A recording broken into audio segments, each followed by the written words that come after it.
పరిశుద్ధ గ్రంథం తెరుద్దామండి. మార్కు సువార్త 7వ అధ్యాయము 18వ వచనం.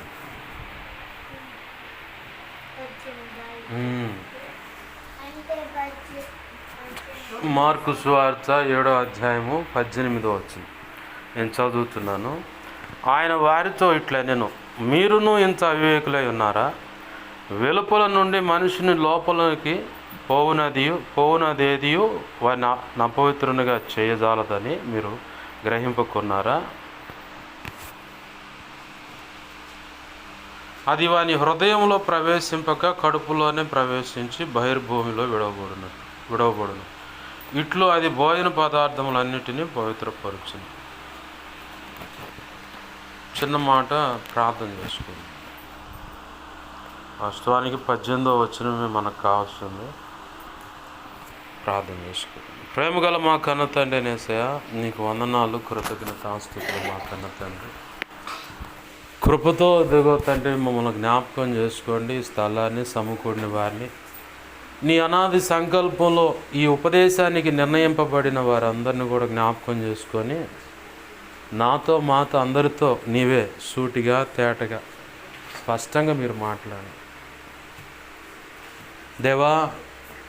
ఈ లేఖనము చాటున నీ మనసులో ఉద్దేశించుకున్న సంగతులు ఏమైతే ఉన్నాయో వాటిని బయటకు తెచ్చి మీ పక్షం వహించిన మీ దాసుని నోట ఉంచి, మీ దాసుని సిలువు చాటును మరుగుపరిచి, మీ దాసుడి ముఖాంతలోంచి మీరు కనబడుతూ, మీ దాసుడి నోటిని మీ నోటి బోరగా చేసి బలమైన వాక్శక్తినిచ్చి మీరే దేవా నాతో మాతో అందరితో సూటిగా తేటగా స్పష్టంగా మీరు మాట్లాడండి.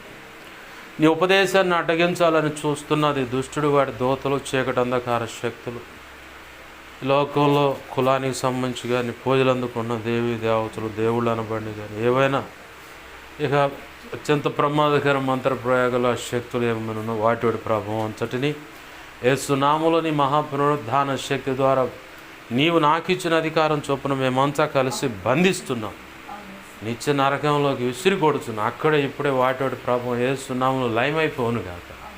కృపచేత నీ కార్యములు జరిగించమని బతిమలాడుతూ, అయా ఇదిగో ధారాళమైన నీ ఆత్మ నడిపింపును దయచే, లేఖన ప్రత్యక్షత, ఆత్మ ప్రత్యక్షత నువ్వు ప్రతి ఒక్కరికి తేటగా బోధించు. ఉపమాన రీతిగా అర్థమయ్యేలాగా, స్పష్టముగా అర్థమయ్యేలాగా బోధించు. ఒక అధికారిగా నువ్వు ఉన్నట్లుగా నువ్వు బోధించావని దేవా లేఖనం సాక్ష్యం ఇస్తుంది. ఆయన ఒక అధికారం గలవాడి వల్ల బోధించాడు అన్నట్టుగా, ఆయన బోధకు అందరూ ఆశ్చర్యపడారు అన్నట్లుగా నీవు బోధించాయా. ఈరోజు కూడా అలాగనే ఉన్నావు తండ్రి. ఇంకా గొప్పగా నీవు నీ సత్యమును, సర్వసంపూర్ణ సత్యమును ప్రభువా నీ బిడలకు అందించి ప్రాణాత్మ దేహాలను సంతృప్తిపరచమని, సంపూర్ణ సిద్ధి పొందినట్లు కృపనివ్వమని, అంతరంగంలో క్రీస్తు స్వారూప్యం నిర్మితమవునట్లుగా బాహటంగా అందరూ అది చూచున్నట్లుగా ప్రభువా మీరు మాకు బోధించమని, బలపరచమని బోధనలు అడుగుతున్నాం. ఏమైనా అడ్డులు ఆటంకాలు ఉంటే తొలగించండి అయ్యా దేవా. మేము దిద్దుకోవాల్సినవి ఏమైనా ఉంటే మాకు దేవా వాటిని తేటగా తెలియపరచండి. నీ ఆత్మకార్యములు జరిగించండి అయ్యా. నీకు స్తోత్రాలు చెల్లిస్తున్నాను. నీ మీద నీ పక్షంగా నిలబడ్డ నేను, నీ మీద అనుకున్న నీ కృప మీద ఆధారపడ్డా అయ్యా. నాలో నువ్వు కోరుకున్న పరిశుద్ధతను ఆశిస్తూ నా సమస్త అవిధేయతలు, అతిక్రమ దోషాలు, పాప దోషాలు, ఆజ్ఞాతిక్రమలు పునఃక్షమించండి. నీ సిలువ రక్తంతో నన్ను మమ్మల్ని కడగండి, పవిత్రపరచండి. నీ పరిశుద్ధాత్మతో నన్ను మమ్మల్ని నింపండి దేవా. ఇదిగో తండ్రి దేవా పరిశుద్ధాత్మజ్ఞలో నన్ను పుట్టడం శుద్ధ సువర్ణంగా మార్చి నీ పరలో శుద్ధ సువర్ణ నా నిత్యమే ఇంకనూ గొప్పగా ఉంచు.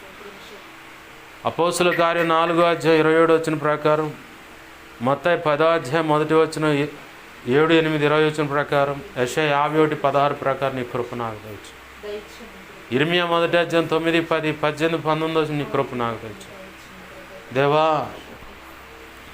హెస్కేల్ గ్రంథం 2వ అధ్యాయం 1, 2 వచ్చిన ప్రకారం నీ కృప చేత నీ ఆత్మతో నన్ను మమ్మల్ని నింపి చక్కగా నిలబెట్టి మా అందరితో మీరు మాట్లాడమని, నీ ఆత్మకార్యములు జరిగించమని, సమస్త విషయాలు కృప అనుగ్రహించమని,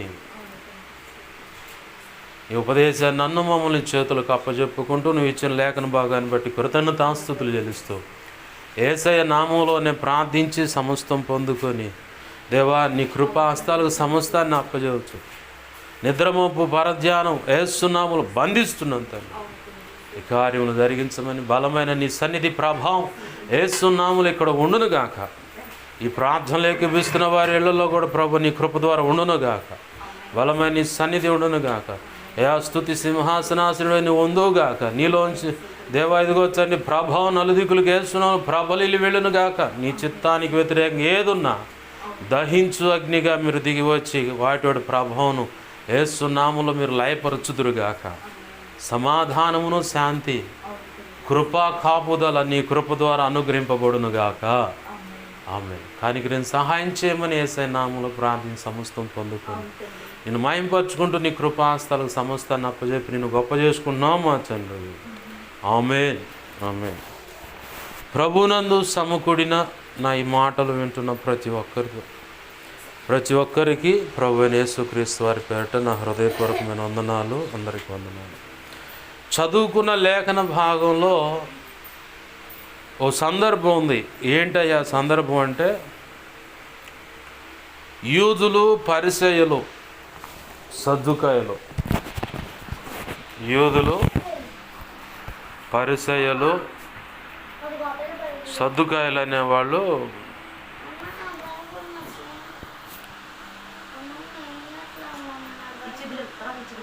చూడనా క్షమించండి, యూదులు పరిసయ్యులను శాస్త్రుల్లో కొందరు, మొదటి వచనం చూస్తే కనపడుతుంది అది. యూదులు పరిసయ్యులను శాస్త్రుల్లో కొందరు యేసయ్య దగ్గరకు వచ్చారు. యేసయ్య దగ్గరకు వచ్చినప్పుడు ఆ శిష్యులు చేస్తున్న పద్ధతులు వాళ్ళకి నచ్చట్లా. ఏంటయ్యా నచ్చని పరిస్థితి అంటే, పితరుల పారంపర్యాచారం ప్రకారము కాళ్ళు చేతులు కడుక్కొని భోజన పదార్థాలు స్వీకరించాలి. ఏంటి? కాళ్ళు చేతులు కడుక్కొని భోజన పదార్థాలని స్వీకరించాలి. కానీ ఇక్కడ శిష్యులు ఏం చేస్తున్నారంటే, యేసయ్యేమో సుంకరులతో పాపులతో కూర్చొని ముచ్చటిస్తున్నాడు, తింటున్నాడు. ఆయన బట్టి ఒక అభ్యంతరం.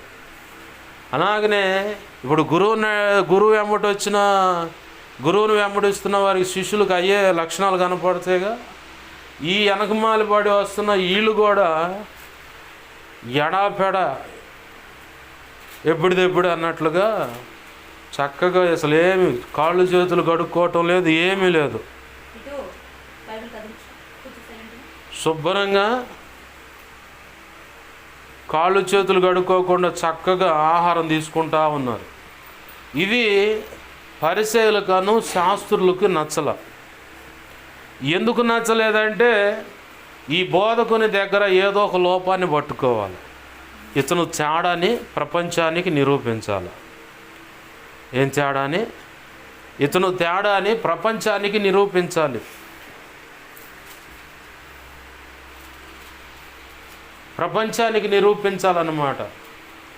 తన చుట్టూ ఉన్న సమాజానికి నిరూపించాలి ఇతను తేడా అని చెప్పని. నిరూపించాలంటే ఖచ్చితంగా అతను వెనకాల పడి ఏమేం చేస్తున్నాడు ఏందన్నది అబ్జర్వేషన్ చేయాలి. అబ్జర్వ్ చేసినప్పుడే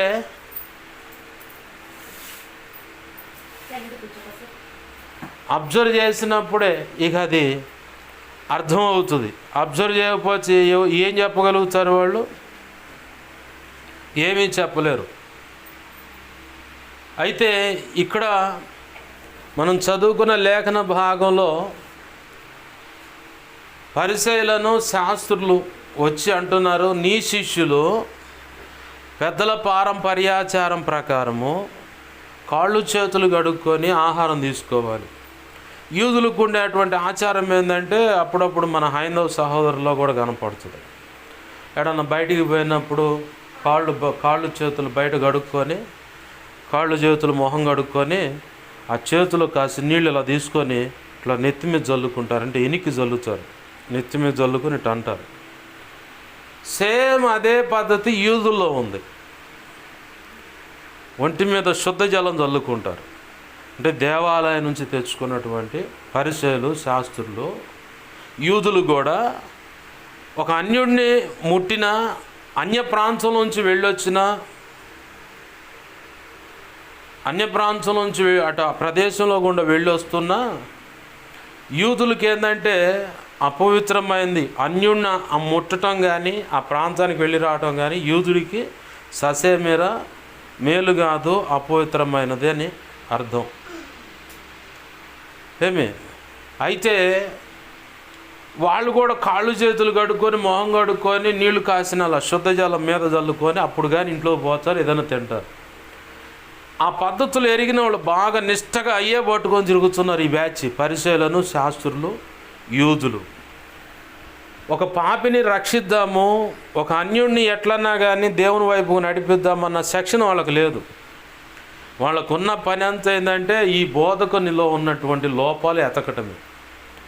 ఈరోజు క్రైస్తవ ప్రపంచం మీద హైందవ సమాజంలో కొంతమంది మత ఉన్మాదము చేత నింపబడ్డ వాళ్ళు రంధ్రాన్వేషణకు పూనుకున్నారు. సేవకుల విషయంలో కానీ, విశ్వాసుల విషయంలో కానీ, పరిచారకులు, సంఘ పెద్దల విషయంలో కానీ,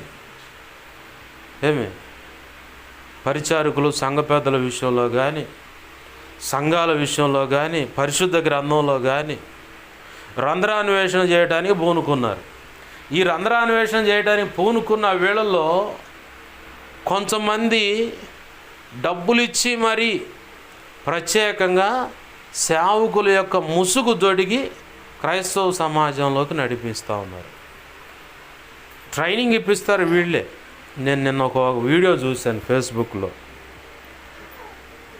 సేవకుడట పోయి పీఠాధిపతుల యొక్క కాళ్ళు మొక్కుతూ ఉన్నాడు. హైందవ సాంప్రదాయంలో ఉన్నటువంటి పీఠాధిపతుల యొక్క కాళ్ళు మొక్కుతూ ఉన్నాడు. ఇతను సేవకుడు కాదు, అతని పేరు ఏంటంటే ఏదో పేరు ఉంది, జోసఫ్ అని మాత్రం చివరిలో తగిలించుకున్నాడు. శ్రీనివాసరావు ఏదో మొత్తానికి చివరిలో జోసఫ్ అని. ఎందుకంటే ఇవాళ చాలామంది సేవకుల్లో హైందవుల్లోనే కొంతమంది రక్షణ పొందిన తర్వాత అమ్మా నువ్వు కూర్చోమ్మా, నువ్వు కూర్చుంటే కొంచెం పద్ధతిగా ఉంటావు, ఆడ ఆడ కూర్చో.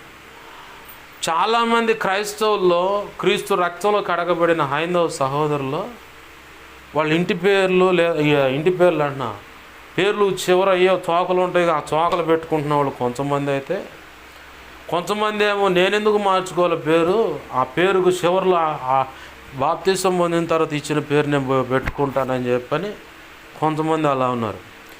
దీన్నే యాజ్ ఇట్ ఈజ్గా వాడుకొని మతోన్మాదులు ఏం చేస్తున్నారంటే వాళ్ళు ప్రత్యేకంగా కొంతమందికి ట్రైనింగ్ ఇచ్చి సేవా ముసుగులోకి పంపించి సేవకుల యొక్క లొసుగులన్నీ బయటకు లాగుతున్నారు. లొసుగులు అంటే ఎక్కడికి పోతున్నాడు, ఈరోజు ఏ ప్రాంతానికి వెళ్తాడు, ఈరోజు ఎక్కడ పరిచర్య ఉంది, పక్కాగా రిక్కీ అన్నమాట. ఇది పక్కాగా రిక్కీ నిర్వహిస్తూ ఉన్నారు. ఈరోజు చాలా చోట్ల జరుగుతూ ఉంది. ఆ వీడియో చూడగానే నాకు అనిపించింది అప్పుడు, ఇలాగనే కదా దైవజనుడు ప్రవీణ్ పగడాల అనే వ్యక్తిని చంపింది. ఎందుకంటే అతను ఆల్రెడీ పబ్లిక్గానే చెప్పాడు, నేను బుల్లెట్ మీద వెళ్ళొస్తాను రాజమండ్రి అయినా అన్నాడు. సరే వెళ్ళొస్తానని బాగానే ఉంది. ఎందుకంటే దైవజనుడు ఎప్పుడు ఎలా అడుగులు వేస్తాడో కుటుంబ సభ్యులకే అర్థం కాదు, కానీ సన్నిహితంగా ఉంటున్నటువంటి వ్యక్తులు కొంతమందికి అర్థమైంది. ఈ సన్నిహితంగా ఉండే వ్యక్తులకి అన్యులు కొంతమంది దగ్గరగా ఉండి, ఏంది ఇలా మీ పాస్ గారు ఆడిపోతాడు, ఇలా మీ పాస్ గారు ఆడిపోతాడు, ఇవాళ ఏం లేదా మీ పాస్ గారు ప్రోగ్రాం, అదేంది ఇవాళ ఏం కోటం లేకపోవటం, మీ పాస్ గారు చాలా బిజీ కదా, ఖచ్చితంగా మీ పాస్ గారు ఏదో కోట ఉంటుంది అంటే నాకు తెలియదు, నేను అంతగా తెలియకుండా ఎట్టుంటుందిలే, నీకు తెలిసే ఉంటుంది కానీ చదవట్లేదు. లేదండి, లేదు నేనేం చదవట్లేదు, నాకేం తెలియదు, ఉంటే మా పాస్ గారు ఖచ్చితంగా నాకు చెబుతాడు కదా అని చిన్నంగా ఇలా క్లూ లాగి ఎప్పుడు ఎక్కడికి ఎలా వెళ్తున్నారు, ఎలా వస్తున్నారు, ఎలాంటి ప్రయాణం చేస్తున్నారు అన్న సంగతులు మొత్తం పక్కాగా తీసుకొని ఇలా సేవకుల మీద దాడి చేయడానికి పూనుకుంటున్నారు. హైందవ సమాజంలో మత ఉన్మాదము చేత నింపబడ్డ కొంతమంది బ్యాచ్ ఈ పనికి ఒడిగట్టారు. ఇప్పుడు యేసు ప్రభు వారి దగ్గర కూడా ఇలాంటి బ్యాచే ఉంది. మన చుట్టూ కూడా అలాంటి బ్యాచే ఉంది, కాకపోతే మనకు కనపడుతుందా, మనకు అర్థం కావట్లా. సంఘ విశ్వాసులు దగ్గరలో ఉంటారు, వాళ్ళు సంఘ పరిచారకులకు దగ్గరలో ఉంటారు, సంఘ పెద్దలకు దగ్గరలో ఉంటారు, ఏది సేవకురాలకు దగ్గరలోనో సేవకుడికి దగ్గరలోనూ ఉంటారు, లేదా సేవకుడి యొక్క సేవకురాలి యొక్క కుటుంబ సభ్యులకు దగ్గరగా ఉంటారు, లేదా వారి కడుపును పుట్టిన బిడ్డలకు దగ్గరగా ఉంటారు వాళ్ళు ఉండి చాలా లాలాటనతో కూడిన మాటలతో చాలా ముచ్చటంగా క్లూవంచలు లాక్కొని ఈ సమయంలో ఇదా, ఈ సమయంలో ఇదా, ఈ సమయంలో ఇదా అని చెప్పని రిక్కి నిర్వహించి ఒక పక్కా ప్లాన్తో ఆ సందర్భంలో ఆ సమయాన్ని వాళ్ళు క్యాష్ చేసుకొని దైవజనుల మీద, దేవుని బిడ్డల మీద పడుతూ ఉన్నారు. ఆడపిల్లలను అయితే పాడు చేస్తున్నారు, ఏంది ఆడపిల్లలను అయితే పాడు చేస్తూ ఉన్నారు. మొన్న ఒక వీడియో చూస్తాను, పాస్టర్ గారు చెప్తా ఉన్నాడు, విగ్రహ సంబంధమైన దేవాలయానికి ఆ అమ్మ మొక్కుబడి తీర్చుకోవడానికి పోయిందంట. యవ్వనస్తురాలు కాలకృత్యాలు తీర్చుకుందా అని చెప్పని గుడి దగ్గరకు సమీపించి కాలకృత్యాలు తీర్చుకుందా అని అటు పక్కకి వెళ్తూ ఉందంట. ఒక మోక 6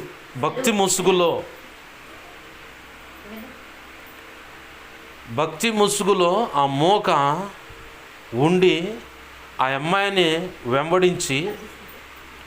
వెంబడించి చాటుకు తీసుకెళ్ళి పాడు చేసి, ఆ అమ్మాయి నాకు దప్పిక అవుతుందంటే యూరిన్ పోసారంట నోట్లో. నీచముగా భక్తి ముసుగులని ఇలాంటి క్రూరులు ఉన్నారు. ఇలా క్రైస్తవ సమాజం మీద ఇలాంటి విచిత్రమైన దాడులు చాలా చోట్ల జరిగాయి, చాలా చోట్ల ఇప్పుడు జరుగుతూనే ఉన్నాయి.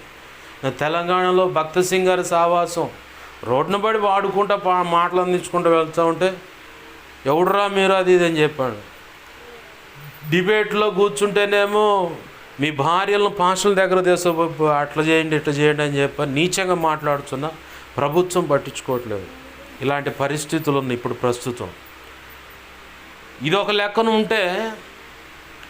లెక్కనుంటే వీళ్ళంతా ఏం చేస్తున్నారంటే ముచ్చటంగా నమ్మకంగా దైవజనుల యొక్క కుటుంబాలను కాసుకొని ఉంటున్నారు, ఎప్పుడు ఎక్కడ ఎలా వెళ్తున్నారు ఏందని.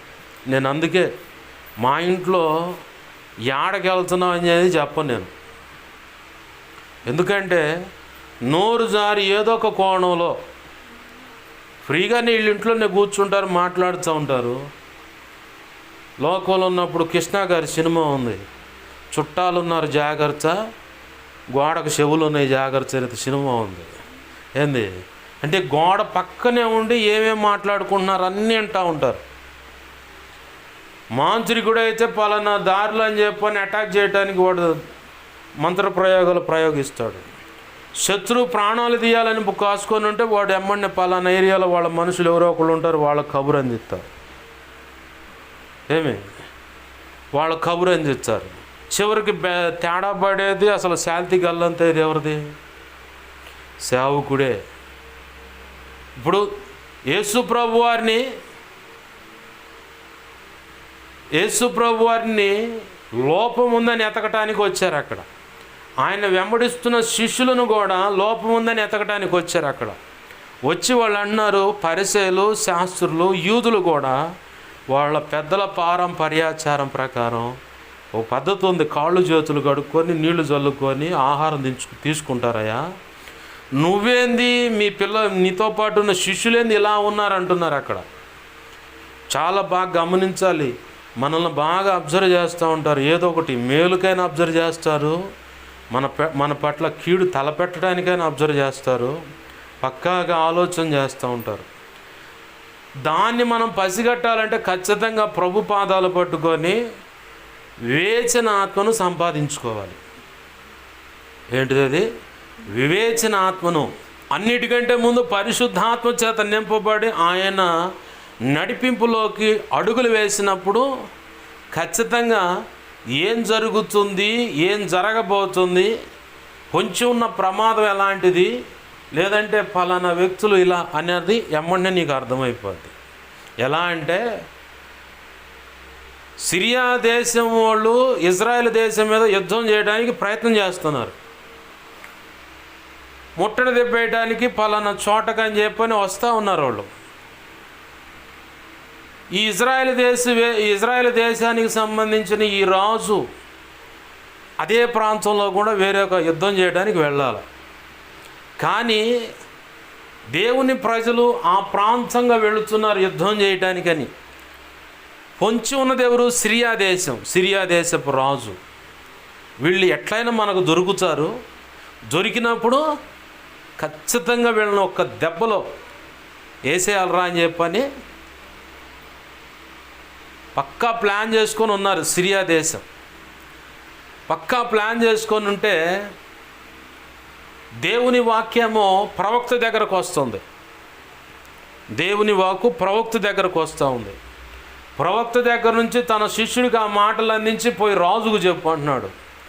వెంటనే రాజేమో ఆ ప్రాంతంలో గుండా ఆ పైన యుద్ధం చేయడానికి వెళ్లకుండా డ్రాప్ అవుతుండు. ఇట్లా అనేక పర్యాలు జరుగుతూ ఉంది.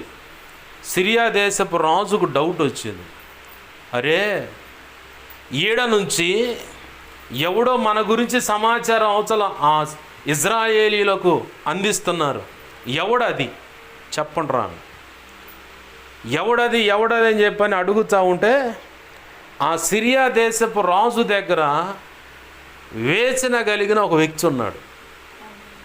పేరు రాయలేదు కానీ వివేచన కలిగిన ఒక వ్యక్తి ఉన్నాడు. ఆ వివేచన కలిగిన వ్యక్తిని కూడా రాయలా. నువ్వెలా కన్ఫర్మ్ చేస్తావు పాస్టర్ గారు అంటే చెప్తా. అది కూడా వివేకం కలిగిన వాడు, ఆత్మ వివేచన దేవుని కృప ద్వారా సంపాదించిన వాడికి ఈ ఆలోచన వస్తుంది. ఎవర్రా ఇక్కడ నుంచి అక్కడ వాళ్ళకి సమాచారం అందిస్తుంది? మనమేమో రహస్యంగా ఒక గుట్టు చప్పుడు కాకుండా చాటుగా కూర్చొని మాట్లాడుతున్న ఈ సంగతులు అక్కడికి వెళ్ళి ఎవరో మనలోనే ఒకడు పోయి చెబుతున్నాడు అనగానే ఆ పక్కనున్న ఆ వివేకం కలిగిన వ్యక్తి అన్నాను కదా, అతను అంటాడు, రాజా ఇక్కడి నుంచి ఒకడు అక్కడికి పోతే వాళ్ళు బతకనీరు, చంపుతారు ఖచ్చితంగా. అక్కడి నుంచి ఒకడు ఏడకు వస్తే మనం చంపుతాం, ఎందుకంటే మా జోలేస్తే ఇదిగో ఇట్లుంటుందని చెప్పని మనం ఇలా చేస్తాం. అయితే ఇక్కడి నుంచి అక్కడికి ఒకడు పోవట్లేదు, అక్కడి నుంచి ఇక్కడికి ఎవడు రావట్లేదు. కానీ అక్కడ ఆ షోమ్రోన్లో దేవుని ప్రవక్త ఒకడు ఉన్నాడు అని. ఆమేన్, హల్లెలూయా. ప్రవక్త ఉన్నాడు. ఇక్కడ నువ్వేమేం మాట్లాడుకుంటున్నావో, ఏమేమి పక్క ప్రణాళిక రచిస్తున్నావో, ఎట్లయినా సరే వాళ్ళని అట్లా చేయాలని పూనుకుంటున్నావో, ఆ ప్రణాళిక నుంచి, ఆ ఉచ్చు నుంచి వాళ్ళ నమ్మిన దేవుడు అక్కడ ప్రవక్తను పెట్టాడు. ఆ ప్రవక్తకు ఆ సంగతి అందించి ఆ ప్రవక్త ద్వారా ఆ వ్యక్తులను ఆ కీడులో నుంచి తప్పిస్తూ ఉన్నాడు. ఆమేన్, హల్లెలూయా. వివేచన ఆత్మ ఉంటే దేవుడు ఖచ్చితంగా ఇలాగనే ఏ విషయంలో అయినా సరే మనలను తప్పిస్తాడు. అది మిస్ అవుతాం మనం. ఖచ్చితంగా ప్రభు పాదాలు పట్టుకొని ఇది అడగాల, అయ్యా నాకు వివేకం ఇవ్వు, అన్ని విషయాలు వివేకమును దయచేయి, వివేచన ఆత్మ నువ్వు ప్రభువా. నా ఎదుట ఉన్నవాళ్ళు ఎటువంటి బుద్ధి కలిగి ఉన్నారు, నా వెనకాల ఎలాంటి ఆలోచన కలిగి ఉన్నవాళ్ళు ఉన్నారు, నేను ఈ పరిస్థితుల్లో ఎలా అడుగులు వేయాలి దేవా, నీవే నాకు ఆలోచన చెప్పి పరిశుద్ధాత్మ దేవుడా సరి అయిన మార్గంలో నన్ను నడిపించు. ఆమేన్, హల్లెలూయా. సరి అయిన మార్గంలో నడిపించబడితే మనకు అన్ని సంగతులు అర్థమవుతాయి. ఈరోజు ఎలా ఉందంటే పరిస్థితి, క్రీస్తు రక్తంలో కడగబడ్డామని చెప్పని వాస్తవానికి వాళ్ళు కడగబడరు, ట్రైనింగ్ మాత్రం పొందినట్టు సర్టిఫికేట్ పొందుతారు. ఏది? క్రైస్తవ సమాజాన్ని నమ్మించటానికి, దేవుని సేవకులను ప్రజలను నమ్మించటానికి. ఊరక లోకంలో ఉంది కదా, వీడు గొర్రె చర్మాన్ని కప్పుకున్న తోడేలు వీడు అని. అట్లాంటి బ్యాచ్ ఇవాళ బైబుల్ ట్రైనింగ్ పొంది సర్టిఫికేట్ తీసుకొని క్రైస్తవ సమాజంలోకి జ్వరపడదు. చాలా జాగ్రత్తగా ఉండాలి ఇక్కడ. అసలు మనకెలా ఉంటుందంటే, ఒక హైందవుడు రక్షణలోకి వచ్చాడంటే అబ్బాబ్బాబ్బా దేవుడు ఎంత దర్శించాడు ఈ వ్యక్తిని, నిజంగా వాడు చెప్పే మాటలు కూడా అంతే ఉంటాయి. ఆడకూతురైనా మగవాడైనా వాడు చెప్పే మాటలు అంతే ఉంటాయి. ఇప్పుడు మచ్చోన్మాదులని చెప్పబడి పిలువబడుతున్న వాళ్ళు కరుణాకర సుగుణ అనేవాడు కానీ, లేదంటే లలిత కుమార్ అనేవాడు కానీ, వీళ్ళందరూ రక్షణ పొంది అవతలోడు ఇచ్చే రూపాయి కోసం రిటర్న్ అయ్యి ఇప్పుడు దుమ్మెత్తిపోస్తున్నారు. వీళ్ళంతా మాయ బ్యాచ్ అన్నమాట. హమారా ప్రసాద్ అనేవాడు కూడా అదే బ్యాచ్, అదే పరిస్థితి. రక్షణ అనుభవంలోకి వెళ్ళి ఆ నుంచి మళ్ళీ బయటకు వచ్చి డబ్బులు ఇస్తుంటే ఆ డబ్బు కకృతిపడి ఇవాళ క్రైస్తవత్వం మీద, సేవకుల మీద దుమ్మెత్తిపోస్తూ ఉన్నారు. దేవునికి మహిమ కలుగునుగా. హల్లెలూయా. దుమ్మెత్తిపోస్తూ ఉన్నారు. ఇలాంటి బ్యాచ్ వాళ్ళ క్రైస్తవ సమాజంలో ఆ గొర్రె తోలు కప్పుకున్న తోడేళ్ళ వాళ్ళే సేవకులు పక్కనే ఉన్నారు. ఇవాళ సంఘాల్లోనే ఉన్నారు. ఎలా అనో చెప్పనా? ఇస్కరియోతు యోధ యాడున్నాడు? యేసయ్య పక్కనే ఉన్నాడు. ఆడి మనసులోకి ఏమొచ్చింది? సైతాన్ గాడు వచ్చి కూర్చోండు. ముందుగానే పక్క ప్రణాళిక రచించుకుంటా ఉన్నాడు. యేసు ప్రభు వారిని పట్టిస్తే ఇంత డబ్బు వస్తుంది అన్నమాట. అమ్మా నువ్వు బయటికి పోనా, బయటికి పోయి ఆడుకోపో. దేవునికి మహిమ కలుగును గాక. హల్లెలూయా. హల్లెలూయా. స్తుతి మహిమ ఎల్లప్పుడు దేవునికి చెదము. హల్లెలూయా. స్తుతి మహిమ ఎల్లప్పుడు దేవునికి చెదము. హల్లెలూయా, హల్లెలూయా, హల్లెలూయా. ఆమేన్, ఆమేన్, హల్లెలూయా. ఇప్పుడు ఇస్కరియోతు యోధ పక్కా ప్రణాళిక రచించుకుంటా ఉన్నాడు. అపవాది వాడి మనసులోకి ఆల్రెడీ ఎంటర్ అయ్యాడు. ఎలా ఎంటర్ అయ్యాడు అంటే డబ్బు సంచి మీద మోజుబడింది. ధన మోసము విగ్రహ సంబంధమైన వ్యాపారం అని, విగ్రహ సంబంధమైనటువంటి పాపమని కూడా రాసి ఉంది. ఈ లోక సంబంధమైన ధన మోసం అనే దానికాడ అక్కడ రాసి ఉంటుంది పుట్టినోట్లో. విగ్రహారాధన, ధనం అని విగ్రహారాధన. ఏమి ఇస్కరియోతు యోధాకి ఆల్రెడీ డబ్బు సంచి మీద మోజు పడ్డది. ఎందుకంటే లేఖనమే సాక్ష్యం ఇస్తూ ఉంది. వాడు దొంగ అయ్యి, ఎక్కడ చెప్పబడ్డది ఈ మాట? ఒక ఆడకూతురు వచ్చింది. చర్మకారుడైన సీమోను ఇంటలో యేసు ప్రభు ఉన్నాడని, చర్మకారుడైన సీమోను ఇంట యేసు ప్రభు వారు ఉన్నాడని తెలుసుకొని, దేవునికి మహిమ కలుగునుగాక. హల్లెలూయా. సర్వోన్నతుడా నీవే నాకు ఆశ్రయ దుర్గము. సర్వోన్నతుడా నీవే నాకు ఆశ్రయ దుర్గము.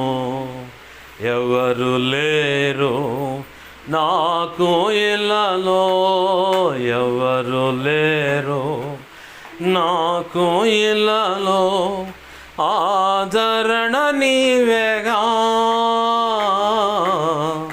ఆనందము నీవేగా. ఆమెన్, హల్లెలూయా. ఇక్కడ ఇస్కరియోతు యోధ గురించి ఓ చోట సాక్ష్యం ఇచ్చారు. వాడు డబ్బు సంచి మీద మోజుపడి డబ్బు సంచిలో కొంత ధనాన్ని దొంగతనం చేస్తున్నాడట. బైబిలే అది సాక్ష్యం ఇస్తూ ఉంది. ఎక్కడంటే సీమోను అను చర్మకారుని ఇంట ప్రభు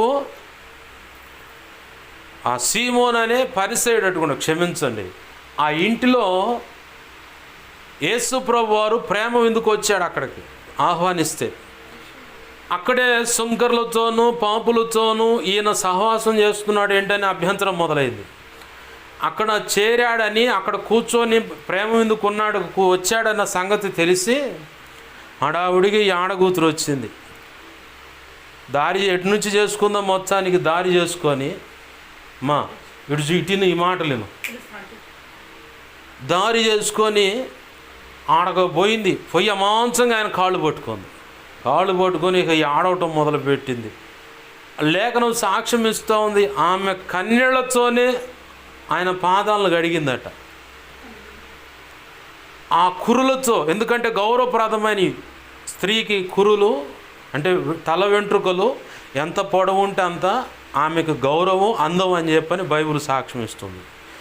ఆ గౌరవం, అందమైన వాటిది నీ ఎదుట అంత నిర్లక్ష్యం, అసలు ఎందుకు పనికిరావు ప్రభు అని ఆ తల వెంట్రుకలతో ఆయన పాదాలను తుడిచింది. అలాగనే కన్నీళ్ళు విడుస్తూ ఓ పక్క కన్నీళ్ళతో ఆయన పాదాలు కడుగుతూనే ఆయన పాదాలు ముద్దు పెట్టుకుంది. అలాగనే చాలా విలువైన అత్తర బుడ్డ ఒకటి తెచ్చి పగలగొట్టి ఆ అత్తరుతో ఆ అమ్మ ఆయన పాదాలను తుడుస్తూ ఉంది. అలాగనే అత్తరు రాస్తూ ఉంది. అప్పుడు యేసు ప్రభు వారు అంటాడు, ఏమయ్య, యూదుల మతాచారం నీకు తెలుసు కదా, కాళ్ళు కడుక్కోవడానికి నీళ్ళు ఇవ్వాలి. ఎందుకంటే అతనికి అభ్యంతరం పుట్టింది, ఈమె ఎట్టి స్త్రీ అన్న సంగతి తనకి తెలియదా, ప్రవక్త అంటున్నారు, దేవుని కుమారుడు అంటున్నారు, తెలియకుండానే ఇలాగ ఆయన ముట్టనిస్తున్నాడు అంటే యూదులు అన్యులు ముట్టడానికి ససేమేరా కుదరదు. అయితే అక్కడ చెప్పబడిన మాట ఏంటంటే ప్రభు అంటున్నాడు, ఆ అభ్యంతరం గుర్తెరిగి అంటున్నాడు ప్రభు,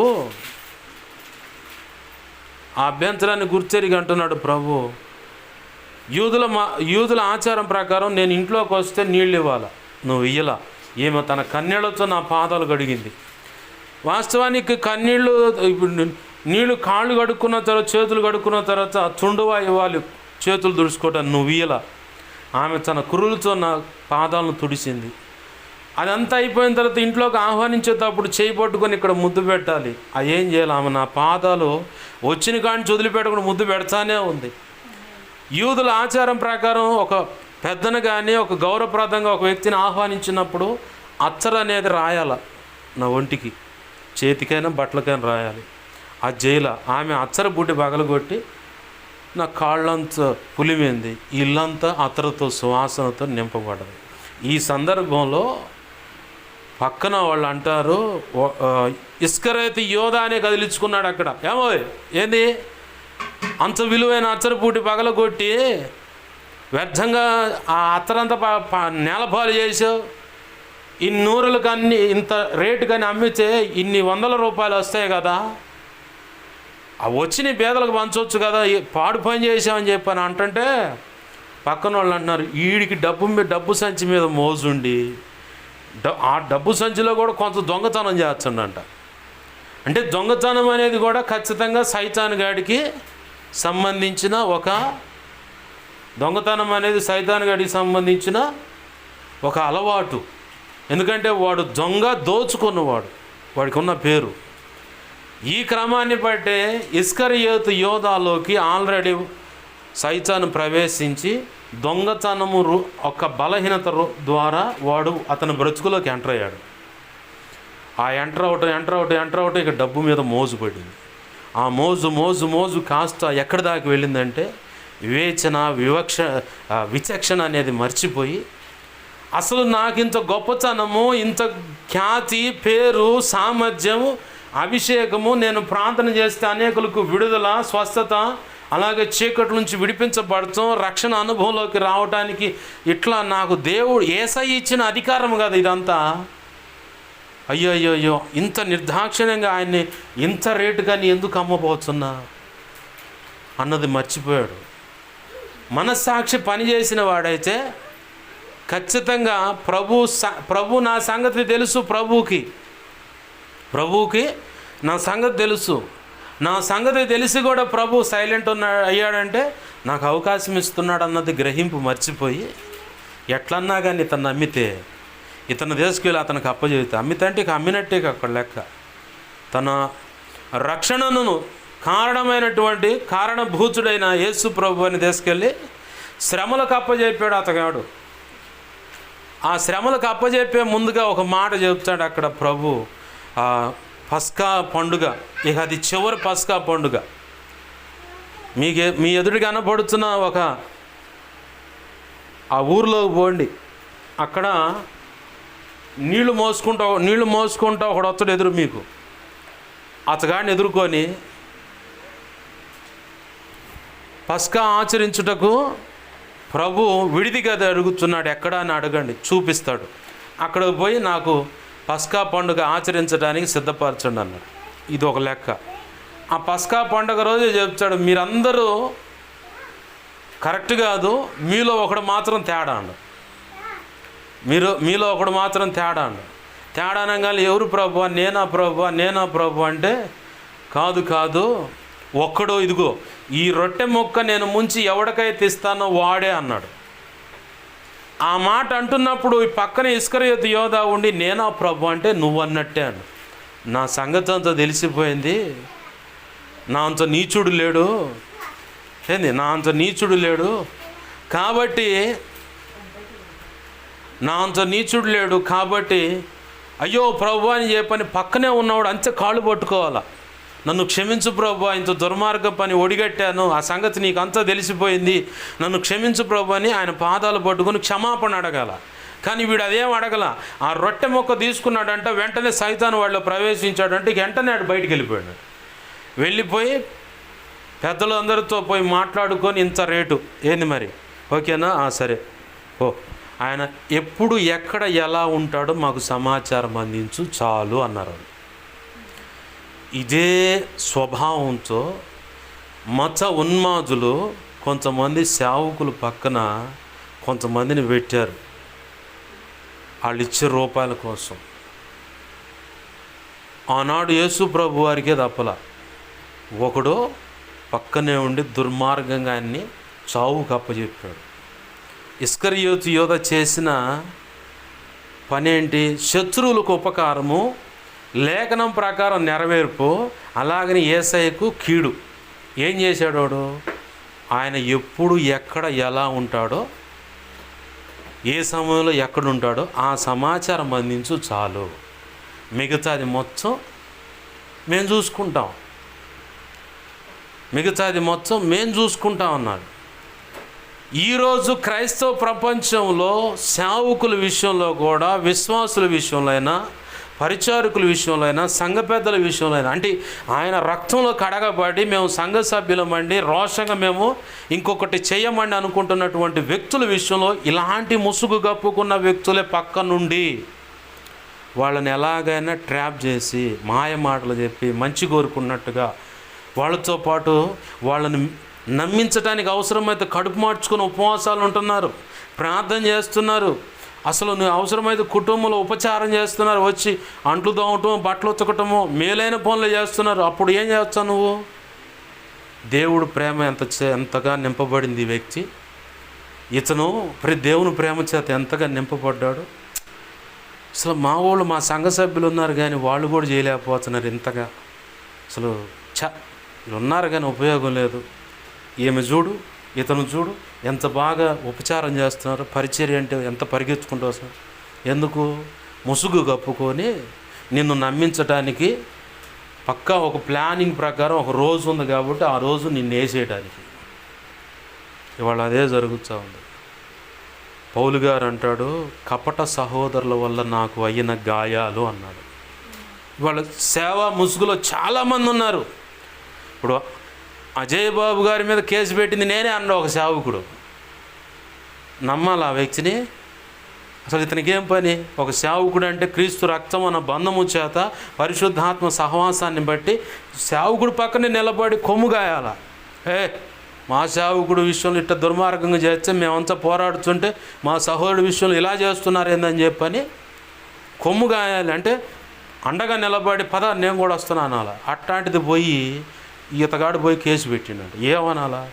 ఇప్పుడు ఇస్కరియోతు యొక్క ఆత్మ అక్కడ పనిచేస్తుందా లేదా? మరి ఈరోజు ఇది అంత్యకాలము, ప్రమాదకరమైన పరిస్థితుల్లో క్రైస్తత్వం ఉంది.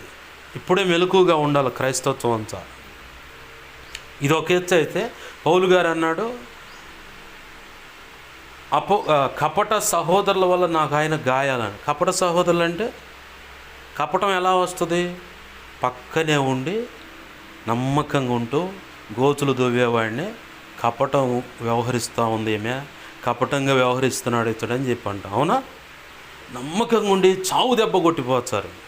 అప్పుడే అనిపిస్తుంది, అరే భలే కపటంగా వ్యవహరించారు నా పక్కన, భలే కపటంగా వ్యవహరించావు అమ్మా నువ్వు, ఆ ఆంటీ, ఆ అమ్మాయి, ఆ అక్క, ఆ చెల్లి ఇట్లా చెబుతాం.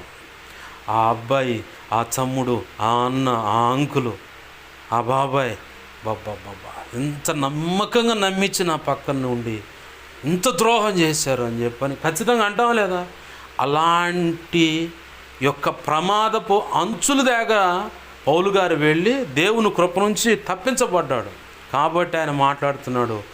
ఎన్నో హింసల గురించి చెబుతా, ఆ హింసల్లో ఒక భాగమైంది కపట సహోదరుల వల్ల కలిగిన గాయాలు. కపట సహోదరుల వల్ల అయిన గాయాలు పౌలుకే తప్పలా, యేసు ప్రభు వారికే తప్పలా. పౌలు ఇంకొక వ్యక్తి గురించి పరిచయం చేస్తూ ఉన్నాడు. అలెగ్జాందరను కంచరవాడు నాకు గొప్ప కీడు చేశాడు. వాడు చేసిన దానికి ప్రతిఫలంగా దేవుడు ప్రతిఫలం ఇస్తాడు. తిమోతి నువ్వు మాత్రం జాగ్రత్త వాడి విషయంలో. అంటే పౌలు గారు వృద్ధాప్యంలోకి వచ్చినప్పుడు అలెగ్జాందరను కంచరవాడు కాసుకొని ఉన్నాడు ఇంకెంతోమందిని మింగటానికి, కపటంగా ఏదో ఒకటి ద్రోహం చేయడానికి, అధిక ద్రోహం చేయడానికి రెడీగా ఉన్నాడు. ప్రభు అంటున్నాడు, ఈ చరిత్ర మొత్తం చూస్తున్నారు కదా, నాబాల్ అనేవాడు అహబ్ యెజబేలు ఎంత ఎకరం పొలం కాడ, ఇలా సేవ ముసుగులు సేవకుల విషయంలో సేవకులే ఇట్లాంటి ఆ పొలం. ఇప్పుడు ఇజ్రాయెల్ రాజుకి కోట ఉంది, రాజ్య పరిపాలన ఉంది, కావాల్సిన ఆస్తులు ఉన్నాయి. దీన్ని ఎలా మార్చుకోవాలి? ఒక సేవకుడికి నీకు ఎన్నో సంఘాలు ఉన్నాయి, ఎంతోమంది సంఘ బిడ్డలు ఇచ్చాడు. ఆ 2 ఎకరాల మీద ఎందుకు పడుతుంది నీ కన్నంచా?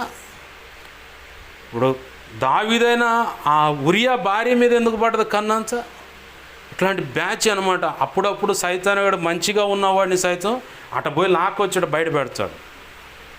లాక్కపోయి బయటకు తీసుకొచ్చి పెడతాడు. అయితే కట్ చేస్తే ఏముంది, ఇక్కడేమో నాబోతు అనేవాడు చచ్చాడు, అక్కడేమో ఉరియా చచ్చాడు.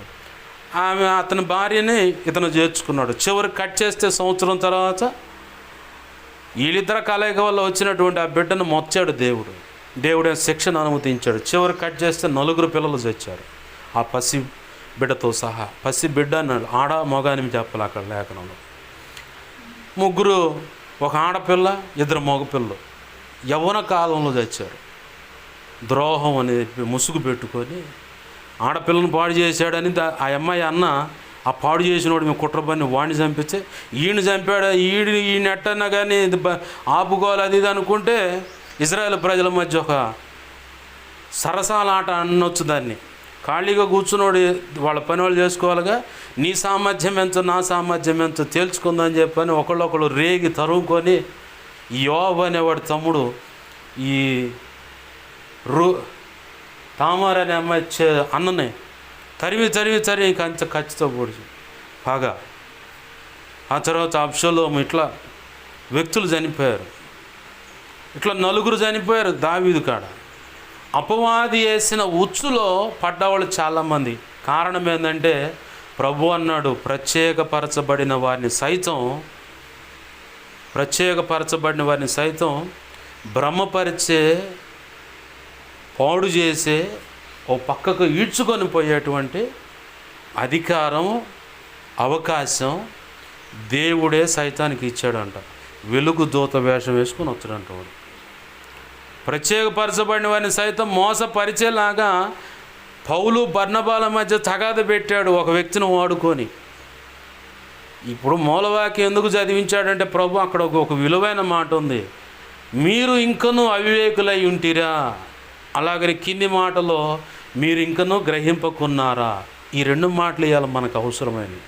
ఇలా క్రైస్తవ ప్రపంచంలో ఎవరు ఎలా అడుగులు వేస్తున్నారన్నది ఆల్రెడీ ముంగుర్చుగా ఆదిమ సంఘంలో ఆది కాలంలోని ఈ కళలన్నీ ఉన్నాయి. ప్రసంగి గ్రంథం ఏముంటుందంటే మునుపు జరిగినదే మరలా జరుగును అని 3 చోట్ల రాసి ఉంది. లేఖనమంతా మనకు అన్ని విషయాల్లో పట్టుచ్చు ఉంటుంది. కానీ ఈ చిన్న మిస్టేక్స్ వల్ల భారీ ఘోరమైన నష్టాలు జరుగుతాయి. ఇప్పుడు ఏముంది, ఆయన ఏమన్నాడు, ప్రవీణ్ పగడాల గారు, నేను యథేచ్ఛగా వెళ్తాను వస్తాను, 700 కిలోమీటర్లు అయినా సరే నాకు అంత లాంగ్ జర్నీ బైక్ మీద చేయటం నాకు చాలా ఇష్టం అండి. చివరికి ఏం చేశారు, పోలీసులు నిర్ధారణ చేసి అది డెత్గా యాక్సిడెంట్ కాదు, పక్కాగా ప్లాన్తో చంపి ఆడ పడేశారు అని తేలిపోయింది. అది రిపోర్ట్ ఇచ్చేశారు, డెత్ రిపోర్ట్ కూడా బయటకు వచ్చేసింది. చంపేసే యాక్సిడెంట్గా క్రియేట్ చేసేదాన్ని అని. ఇప్పుడు ఆ సమాచారం అందించింది ఎవరు? అవతలోడికి అందించినోడు ఎవరు? ఈ కుటుంబానికి లేదా ఈ కుటుంబ వ్యక్తులకో వాళ్ళ కడుపున పుట్టిన పిల్లలకో బాబా ఆ ఆడపిల్లలకి, అతనికి ఆడపిల్లలు ఉన్నారు, ఆ పిల్లలకు కొంతమంది అనాథ పిల్లలను పెంచుకుంటున్నాడు, చిన్న పిల్లలు ఉన్నారు, వాళ్ళలో కొంతమంది ఇంజనీరింగు ఆల్మోస్ట్ టాప్ చదువులు చదివిస్తూ ఉన్నాడు. అలాంటి వాళ్ళ ద్వారా ఈ సమాచారం వాళ్ళకి అందింది. పక్కన ఉంటారు ఎవరో ఒకళ్ళు, నువ్వు ఆ ముసుగు కప్పుకొని వచ్చావని నాకేం తెలుస్తుందా, నేనేమన్నా దేవుని ఆత్మ కలిగిన వాడిని? పక్కనున్న వాడికి ఈ స్వభావం ఉంటుంది, ఇప్పుడేమో దేవుని ఆత్మ కలిగిన వాడా? మీకు ఇంకా అర్థం కావాలంటే షాలేమన్ ఒక కథ చెప్పాడు. ఒక రాజు అరణ్య యాత్రకి వెళ్ళిండట, వేటకి వెళితే దేవదూతలు దిగి వచ్చి జలకాలాడే ప్రాంతానికి పోయిండు, దారి తప్పిపోయి. పొంగాల్నే అప్పుడే దేవకన్యక దిగి వచ్చి స్నానం చేస్తుందంట. ఆమెను చూసి ఈయన ముగ్ధుడై బరబరబర దగ్గరికి వెళ్ళి, నువ్వు నా భార్యగా కావాలని. ఆమె ఉందంట, నువ్వేమో మానవుడివి, నేనేమో దేవకన్యని, నీకు నాకు పొత్తు కలవదు.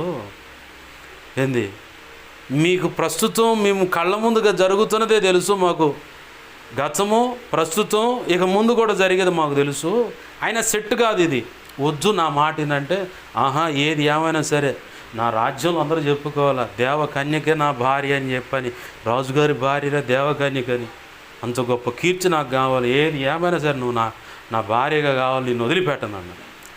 ఇక అతని ఆడి వేదన తట్టుకోలేదు, సరే వస్తా, నేనేది చేసినా నువ్వు ఎందుకు చేసావు అని అడగొద్దు, అడిగావా మరుక్షణం వెళ్ళిపోతా, నిర్దాక్షిణంగా వదిలేసి వెళ్ళిపోతా అంటే సరే అని చెప్పని, ఏ చేస్తావు నువ్వు మంచిగా చేస్తావు అని చెప్పి సరే అన్నాడు.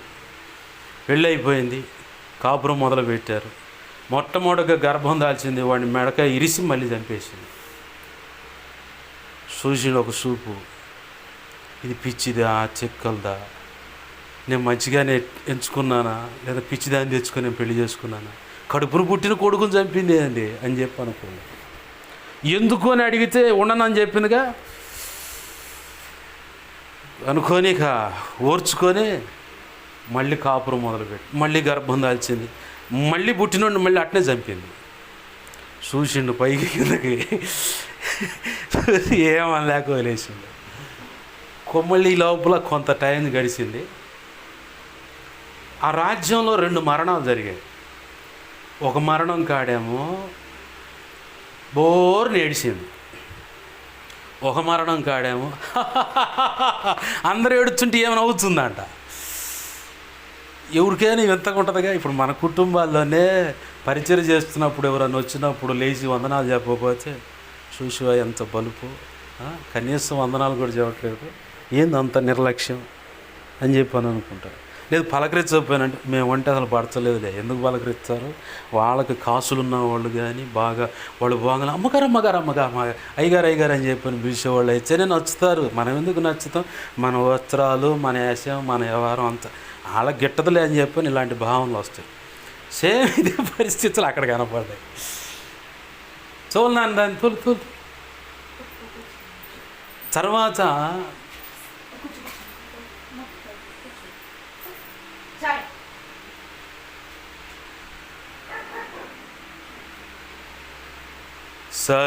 సరిరారెవరు నా ప్రియుడైన యేసయ్యకు, సరిరారెవరు నా ప్రియుడైన యేసయ్యకు, సర్వము ఎరిగిన సర్వేశ్వరునికి, సరిహద్దులు లేని పరిశుద్ధునికి, సర్వము నెరిగిన సర్వేశ్వరునికి, సరిహద్దులు లేని పరిశుద్ధునికి, సరిరారెవరు నా ప్రియుడైన యేసయ్యకు,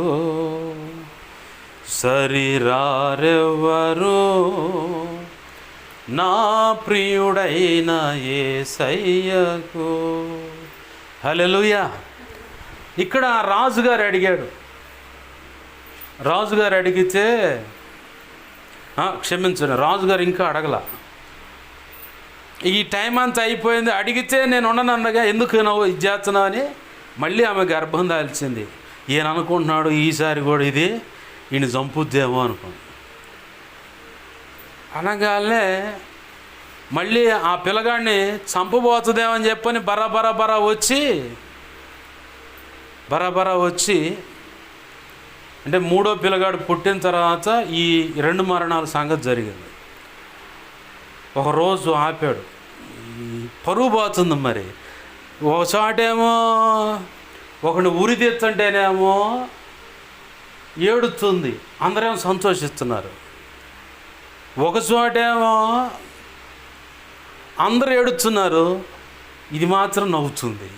అసలు ఎందుకు ఈరోజు జైలిపోవాలి చెప్పు? నీ సంగతి ఏంటంటే నీకు ముందే చెప్పా, నన్ను ఎందుకు ఇలా చేస్తున్నావు అని అడిగితే నేను ఉండను, వెళ్ళిపోతాను. పోతే పోదు కానీ నీ దెబ్బ చెబితే మొత్తం అన్ని తలకిందులు అవుతుంది, పోతే పోదు కానీ అని చెప్పండి అని అంటే, అసలు ఎందుకు చేస్తున్నావు ఈ సంగతి?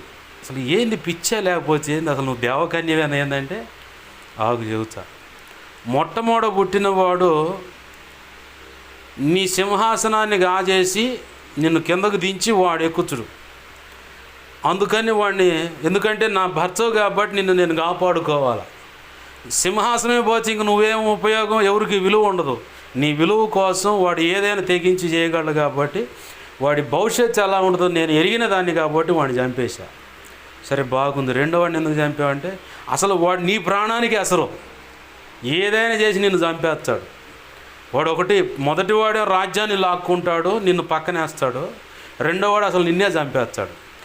నా భర్తగా నీ ప్రాణాన్ని నేను కాపాడుకోవాలి కాబట్టి ఆ పని చేశా. బాగానే ఉందమ్మా, ఇది బాగానే ఉంది.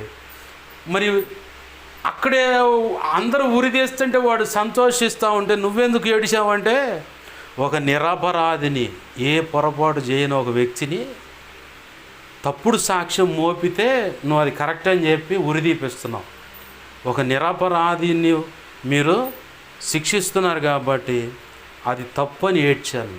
అది బాగా. మరి ఇక్కడెందుకు నవ్వావంటే, భార్య కపటంగా వాడిని చంపి ఆస్తి కోసం చంపేసి అందరూ గుర్తించేలాగా కపటంగా ఏడుస్తూ ఉంది. దాన్ని చూసి అందరూ ఏడుస్తున్నారు, ఎంతగా ప్రేమించింది భర్తనని చెప్పని. ఆమె కపటంతో ఏడుస్తుంది కాబట్టి అక్కడేమో ఒక నిరపరాధిని శిక్షించారు, ఇక్కడేమో డబ్బు కోసం ఇది భర్తను చంపించింది. ఈ కారణాన్ని బట్టి అది కపటంగా ఏడుస్తున్న దాన్ని బట్టి నేను నవ్వా. అక్కడేమో నిరపరాధిని ఉరిదీస్తున్నారు కాబట్టి అది పొరపాటు కాబట్టి ఏడ్చా. దేవలోకానికి దేవదూతలకు మీకు ఇదే తేడా. నేను చెప్పాగా నేను ఉండను, నేను వెళ్ళిపోతాను. ఎందుకు అని అడిగావుగా, చెప్పా. నా భర్తగా నీ ప్రాణాలు కాపాడుకోవాలి. మరి ఈయనెందుకు చంపలేదా? ఇదన్నా చెప్పిపోయింటే వాడు నీకే హాని చేయడు, నీకంటే ఇంకా గొప్పగా రాజ్య పరిపాలన చేస్తాడు. అందుకే వాడిని బతకనిచ్చా. ఇక సెలవు అందే వెళ్ళిపోయింది. ఎందుకు ఈ మాటలు చెప్పానంటే, ఆత్మవేచన దానియేలుకు ఆత్మవేచన ఉంది. దానియేలు గ్రంథం 1వ అధ్యాయం 17వ వచనంలో దానియేలుకు, షడ్రక్, మేషక్, అబేద్నెగోలకు దేవుడు ఒక ప్రత్యేకమైన జ్ఞానాన్ని, అభిషేకాన్ని ఇచ్చాడు. ఈ ముగ్గురు కంటే మొదటగా ఎదురు తిరిగి నిలబడ్డా అక్కడున్న నెబుకద్నెజరు ఇచ్చిన శాసనానికి ఎదురు తిరిగి నిలబడ్డాడు దానియేలు. ఆగు, ఆ రాజు బల దగ్గర నుంచి వచ్చి ఆ తినుబండారాలు నేను తిన్నాం, ఆకుకూరలు పెట్టు చాలు. ఎరా చంపించావేంది రాజు చేతులు అంటే, ఏం చావు, 10 రోజులు పరీక్షించు అని ఆ మాటలు మాట్లాడుతూనే ఉండి పక్కన ముగ్గురు లేచారు. అయ్యా మనకు నాయకుడు దొరికిండ్రా, సరైన నాయకుడు దొరికిండని చెప్పని ఈ ముగ్గురు కూడా నిలబడి అదే అడిగారు. మీరు ఏదో మొత్తానికి నా ప్రాణానికి ముప్పు పెట్టారంటే, ఏం కాదు, 10 రోజులు పరీక్షించు, తేడా ఉంటే నువ్వు చెప్పింది మేము తింటాం పో అన్నాడు. సరే చెప్తా మీ సంగతి అని అట్లనే వాళ్ళు అడిగినట్లుగా ఆకుకూరలు అవన్నీ ఇచ్చాడు, తిన్నారు. ఈ మాంసం ద్రాక్షారసం తాగినోడి కంటే వీళ్ళ మోకాలే కళకళలాడుతున్నాయంట. అట్లానే దానియేలుకు ప్రత్యేకమైన జ్ఞానం ఇచ్చాడు. 5వ అధ్యాయం దానియేలు గ్రంథం 12, 11, 12, 14 వచనాల్లో దేవుని యొక్క ప్రత్యేకమైన ఆత్మ కలిగిన వాడు. దావీదుకు కూడా దేవదూత ఆత్మ కలిగిన వాడవయ్యా అని ఒక బిరుదు ఉంది. యోబు దావీదు కొడుకు ఎక్కడో ఉండి కబురు పెడతాడు, మా నాన్నతో సమాధాన పడాలి, అవకాశం దొరుకుద్ది అంటే, నువ్వు అట్నే ఉండు నేను చెబుతా అని చెప్పని కథ అల్లి ఇది నిజంగా జరిగింది అన్నట్టుగా చెప్పేటువంటి ఒక నేర్పు కలిగిన స్త్రీని తెచ్చి ఆయన ఎదుటి నిలబెట్టారు. ఆయన చెప్పిన కథ అంతా ఏండో ఈయన ఈ సంగతి యోబు కదా నీకు బోధించి ఇక్కడ పంపించింది, ఆమెకు గచకమని నీకు దండం పెడతా, నువ్వు దేవుని దోత ఆత్మ కలిగిన వ్యక్తివై, నువ్వు సామాన్యుడు కాదు అన్నాడు. దావీదుకుంది ఆ కృప, దానియేలుకుంది ఆ కృప, యేసేపుకుంది ఆ కృప. ఏమే ఆ కృప ఉంది కాబట్టి షడ్రక మేషక అభిజ్ఞులకు ఉంది ఆ కృప.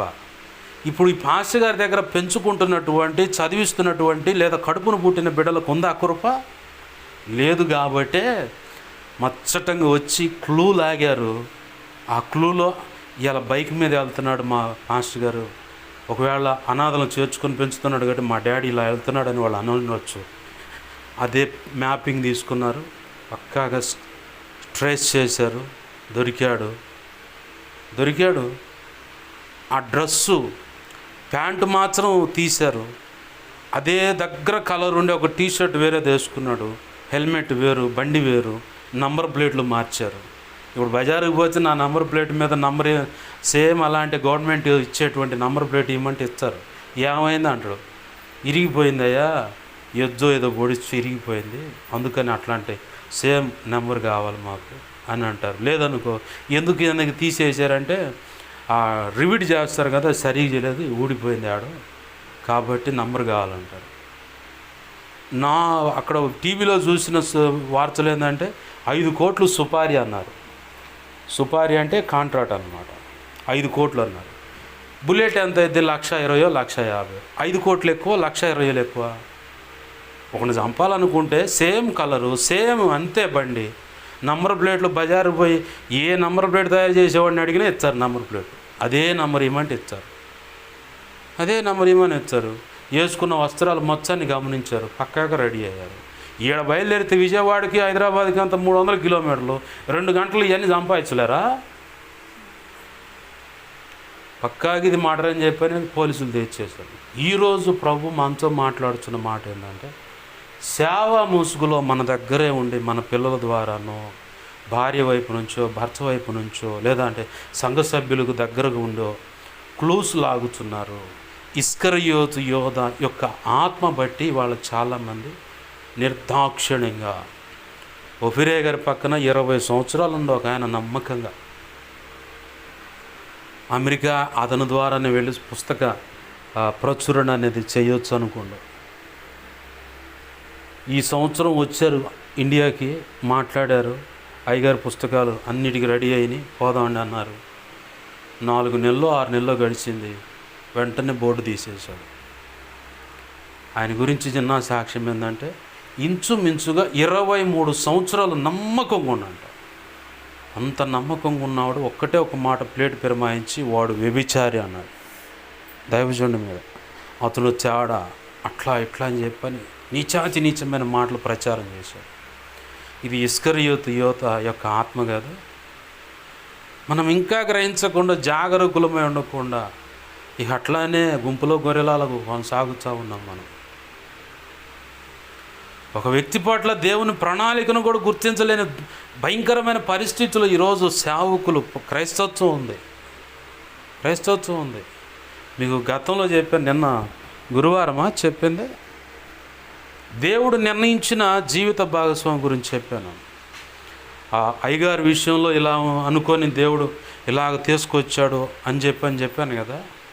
ఒక అన్యురాలని దేవుడు కోరుకుంది, ఎందుకంటే నా జీవితంలో దేవుడు నాకు చెప్పిన విషయం, ఆ అమ్మాయిని ఉపయోగపెట్టుకొని దేవుని పక్షంగా అన్య సమాజం మధ్య దేవుని మాటలు అందించటమే కాదు, మా ఇరువురిని సార్వత్రిక సంఘ సంస్కరణ పని కోరుకున్నాడు.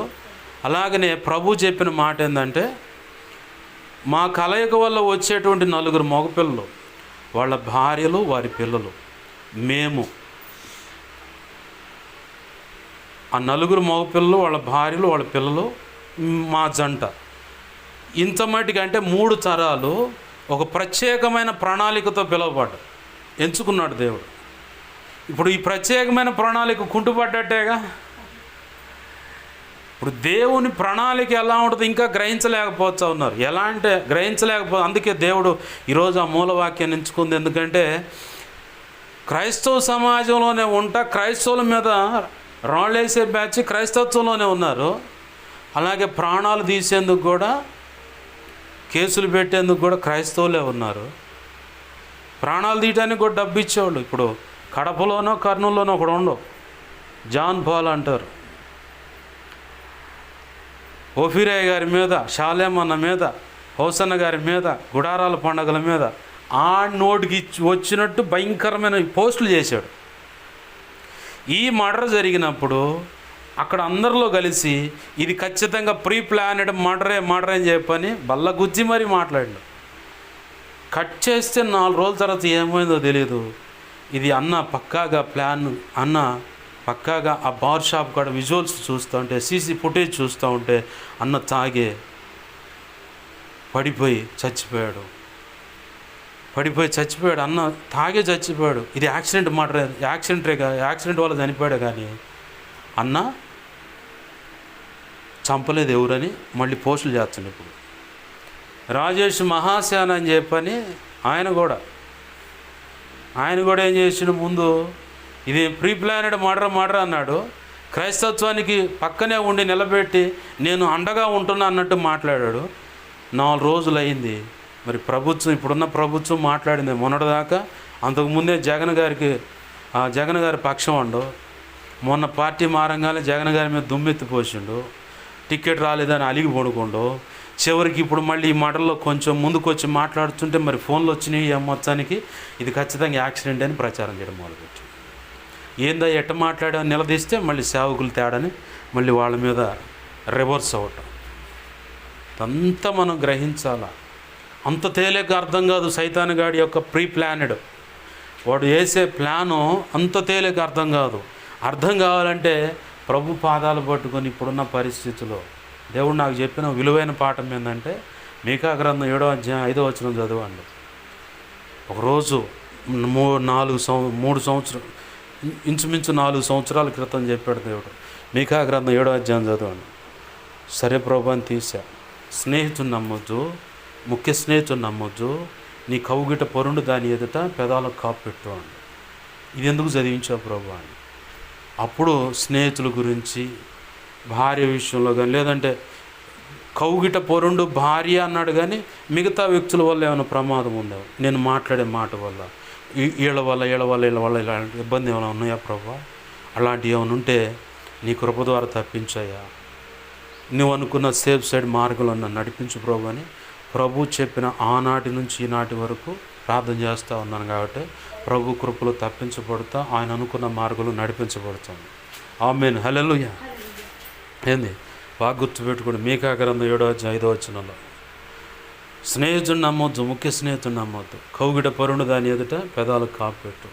పరుండుది అనే దాని కాడ తల్లిని పెట్టు, తండ్రిని పెట్టు, భర్తను పెట్టు, పిల్లలను పెట్టు, కొడుకుని పెట్టు, అల్లుడిని పెట్టు, కోడలను పెట్టు, అల్లుడికి సంబంధించి కోడలకు సంబంధించిన వాళ్ళ తల్లిదండ్రులు పెట్టు, లేదా నీ వైపు మేనరికంలో ఉన్నటువంటి మేనచ్చులో మేనమామలు పెట్టు, లేదంటే అటు నాన్న వైపు ఉన్న మేనమామలు ఆ మేనచ్చులో వాళ్ళ పేర్లు పెట్టు. అయ్యా వీళ్ళ వల్ల ఏమైనా ప్రమాదం పొంచుంటే తప్పించు ప్రభు అని. ప్రభు ఖచ్చితంగా బయటపడేస్తాడు. ఇప్పుడు ప్రభు అన్నాడు, అందరూ వచ్చి మోకంగా అట్లా అందరూ వచ్చి చుట్టుగమ్మంగానే ఇది మీ గడియం అంధకార గడి అన్నాడు. దావీదు మహారాజు 23వ కీర్తనలోనే గాఢాంధకార లోయ అన్నాడు. అంటే గాఢాంధకార గడియ ఉంది, అంధకార గడియ ఉంది. వీటన్నిటి నుంచి కూడా ఆనాడు దావీదు కూడా దేవుని కృప ద్వారా తప్పించబడ్డాడు. యేసు ప్రభు వారు కూడా తను సమర్పించుకొని తర్వాత తప్పించబడ్డాడు. ఎలా అంటే పునరుద్ధానుడై తిరిగి లేచాడు కాబట్టి ఆ అంధకార గడి నుంచి బయటకు వచ్చాడు. ఈ మాటలు వింటున్న మనకు కూడా సాగు వచ్చి మనం కూడా పునరుద్ధానం ద్వారా తప్పించబడతామంటే కాదు. ఆయన అనేక విషయాలు శ్రమపడ్డాడు, శోధింపబడ్డాడు, పరీక్షించబడ్డాడు. అలాంటి అడుగులు వేస్తున్న మనకు తప్పించుకునే మార్గం చూపించే సమర్థుడై ఉన్నాడు యేసయ్య. ఆయన అడిగితే ఖచ్చితంగా మనల్ని తప్పిస్తాడు. బాగా బాగా గుర్తుపెట్టుకోండి. ఇక్కడ తిమోతితో చెప్తా ఉన్నాడు పౌలు గారు, అలెగ్జాండర్ అని కంచరవాడు నాకు గొప్ప కీడు చేశాడు, వాడి విషయంలో జాగ్రత్త అన్నాడు. మనం గ్రహించాలి ఈ విషయాలు. ఇంకొక మాట, దేవుని ప్రణాళిక మనం గ్రహించాలంటే పరిశుద్ధ గ్రంథం చదువుతున్నాం కదా మనం. అపోస్తుల కార్యం 16వ అధ్యాయంలో ఏముంది? ప్రారంభంలోనే ఉంటుంది ఒక మాట. 16వ అధ్యాయంలో కూడా చూడండి ఆ మాట. అక్కడ పౌలు భక్తుడు ఓ యవనస్తుని తీసుకొని పోతాడు.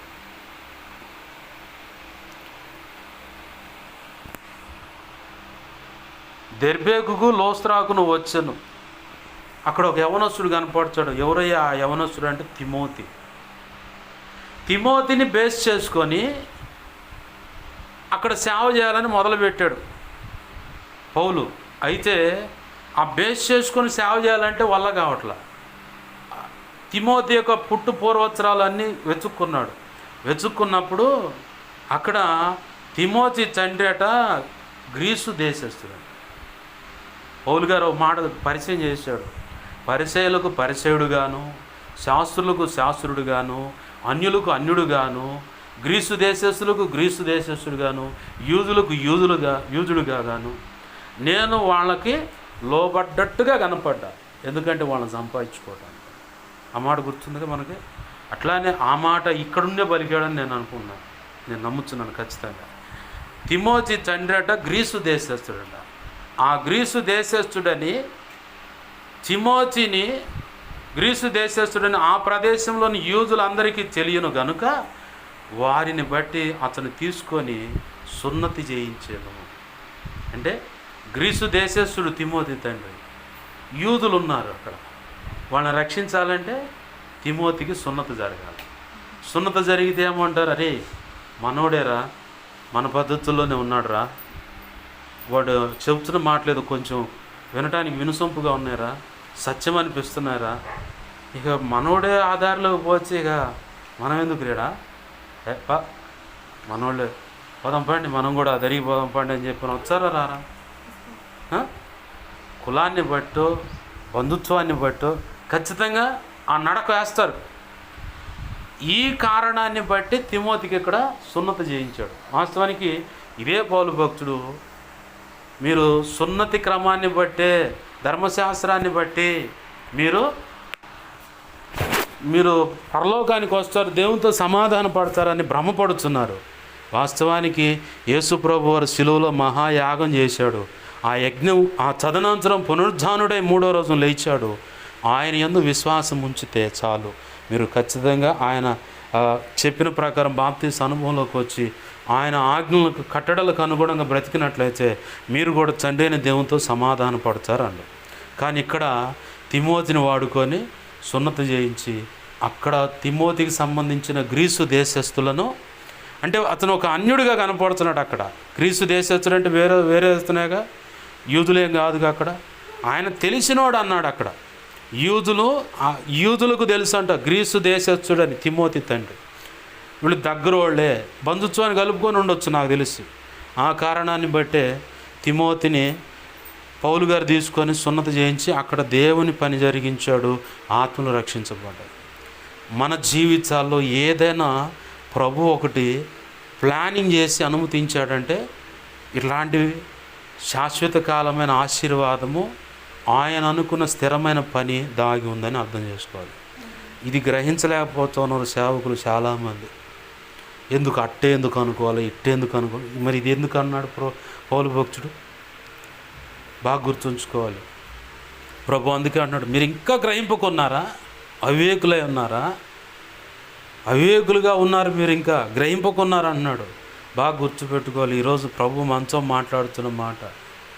ఇంకో మాట కూడా, ఈరోజు మట్టల ఆదివారం కాబట్టి యెరూషలేములోకి వస్తూ ఉన్నాడు ప్రభు పేరట వచ్చేవాడు స్తుతింపబడును గాక, హోసన్నా, జయము జయము జయము అని చెప్పని కేకలు పెడుతూ ఉంటే ఆ పక్కనున్న ఈ పెద్దలే మంచోళ్ళు కేకలే మాకు ఆపండి ఆపండి అని అందరికీ చెప్తా వాళ్ళు సర్దుమనకపోతున్నేసరికి ఈ పక్కనున్న యేసు ప్రభు వారిని చూసి అంటున్నారు, వాళ్ళని అరవద్దని చెప్పాయి ఆ పసిబాలులను. అంటే వాళ్ళని అరవద్దని చెప్పానంటే ప్రభు అన్నాడు, ఇదిగో ఈ రాళ్ళు కూడా కేకలు పెడతాయి వాళ్ళని అరవద్దని చెప్పంటే.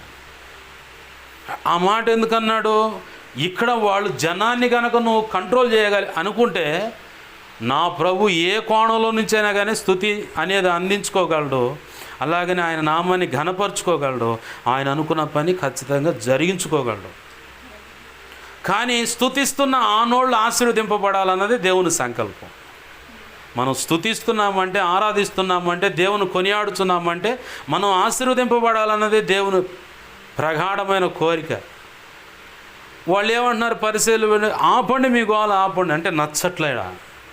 కానీ ప్రభు కృప చూడే ఉంది కాబట్టి ప్రభు అనుకున్న ఆయన లేఖనాల ప్రకారం ఆయన అనుకున్న పని జరిగించుకున్నాడు, ఆయన నామాన్ని హెచ్చించుకున్నాడు. ఇవాళ ప్రపంచం మొత్తం ఈరోజు ఈ మటలాదివారం అని ప్రపంచం మొత్తం యేసయ్యను కొనియాడుతూ ఉంది. ఆ కొనియాడే భాగ్యం నీకు నాకు ఈరోజు ఇచ్చాడు. ఆమేన్, హల్లెలూయా. ఆలోచన చేద్దాం, పరిస్థితులు ఎలా ఉన్నాయో జాగరూకులమై మనం వెళుతున్నప్పుడు పిల్లలు ఎక్కడున్నారు ఏంటన్నది కూడా చాలా గోప్యంగా అంటే దాచిపెడదాం, రహస్యంగానే ఉంచుదాం. ఏదైనా అడిగినప్పుడు వీళ్ళు కరెక్ట్గా నాకు నమ్మకమే, నాకు ఏ కీడు తలపెట్టరు అనుకున్నప్పుడు దాని విషయాన్ని అవతల వ్యక్తికి చెప్పినప్పుడు వాళ్ళు ప్రార్థన చేస్తారు, నాకు సహాయపడతారు, ఇలా ఉంటుంది అనుకున్నప్పుడే నోరు తెరవాలి. లేకపోతే మాత్రం ఇప్పుడున్న ప్రపంచం ఇప్పుడు అట్లా తయారవుతుంది. ఎట్లయినా సరే ఇస్కరియోతు యోధ యొక్క ఆత్మ ఈరోజు సేవకులు పక్కనే ఉండి, సంఘాల్లో ఉండి, కుటుంబాల్లో ఉండి పనిచేస్తుంది, సమాజాల్లో ఉండి పనిచేస్తూ ఉంది. యెజబెల్ అనే ఆత్మ ప్రకటన గ్రంథం సాక్ష్యం నా సేవకులను భ్రమపరుస్తూ ఉందంటే సత్యమేంటో అసత్యమేంటో తెలియకుండా వాళ్ళని సేవకుల మీద కేసులు పెట్టుకునేలాగా. ఇప్పుడు దాకా సేవకుడు పక్కనే ఉన్నాడు, సడన్గా ఈ దారికి వచ్చి ఎవడో వార్నింగ్ ఇవ్వాలనే వెంటనే వాళ్ళు తేడా అని చెప్పిన ముసుగులేయటం, కేసులు పెడతాం, గందరగోళం. ఆలోచన చేద్దాం. ఈరోజు ప్రభు అంటా ఉన్నాడు, లేదు ఒక వ్యక్తి మీద దేవుడు ప్రణాళిక ఎలా ఉందన్న సంగతి కూడా చెప్తా ఉన్నాడు. తిమోతిని దేవుడు అక్కడ నిలబెట్టి వాడుకోవడానికి తన తండ్రిని బట్టి తిమోతికి సున్నతి చేయించాడు, అంటే నిబంధన. అట్లయినా ఆ వ్యక్తులను సంపాదించుకోవాలని దేవుని యొక్క అనాది సంకల్పం, ఆ ప్రణాళిక అంత తేలిక ఎవరికి అర్థం కాదు. అర్థం కాక ఈ కుమ్ములాట. అర్థమైనడు సైలెంట్గా చూస్తూ ఉంటాడు, నా ప్రభువు చూసుకుంటాడులే నాకేందని. ఎవరు ఎన్ని కారు కూతలు కూస్తున్నా నా ప్రభువు చూసుకుంటాడులే. ఎందుకంటే నేను వెళ్ళే సమాజంలో ప్రతి చోట ఆ వ్యక్తులనే ఉపయోగపెట్టుకొని ఆ సమాజాన్ని కదిలించాలన్నదే దేవుని ప్రణాళిక. నాకు అట్లనే ముందుకు తీసుకువెళ్ళాడు. నాకు అక్కడికి వెళ్ళిన తర్వాత దేవుడు బట్టబయలు చేసిన విషయాలు అవి. ఆ కుటుంబాన్ని లేదా ఆ వ్యక్తిని ఉపయోగపెట్టుకొని అక్కడ సంఘాన్ని కట్టాలని, ఆత్మను సంపాదించాలని ప్రభువు చెప్పాడు. సమయం వచ్చినప్పుడే నేను నోరు తెరవగలుగుతాను. ఈ సంగతి ముందే చెప్పవచ్చుగా పాస్టర్ గారు, మేము ఇంత చాడపడేవాళ్ళం కాదుగా అని చెప్పని అంటారు కొంతమంది. అన్ని సంగతులు నేను చెప్పే మాటతే నేను నీకు దేవుడిని అవుతాను, ఆయన దేవుడు కాడు. అప్పుడు నన్ను పెట్టుకుంటావు ముందు, ఆ పటంలో నన్ను పెట్టి నాకు పూజలు చేయటం మొదలైద్ది అనమాట. అంటే ఆరాధనలు ఇంకా పాస్టర్ గారే అని చెప్పి నువ్వు విశ్వసించిన దాన్ని బట్టి, యేసయ్యను నమ్మిన దాన్ని బట్టి, యేసయ్య పాదాలు పట్టుకొని నువ్వు అర్థం కాని విషయాన్ని అడుగుతావో లేదో అని ఆయన ఎదురు చూస్తాడు. ఒకవేళ అర్థం కాలేదా దైవజనుడికి చెప్పినప్పుడు ప్రార్థన చేస్తాడు, నువ్వు నాకు చెప్పు ప్రభు అని ఏం అడగరు. దైవజనుడు ఏం అడుగుతాడంటే, ప్రభు పలానా వాళ్ళు ఇలా అడుగుతున్నారు, మరి వాళ్ళ సంగతి ముందు వాళ్ళకు తెలియవచ్చు, కళ రూపేణో, దర్శన రూపేణో, స్వప్న రూపేణో చూపించు.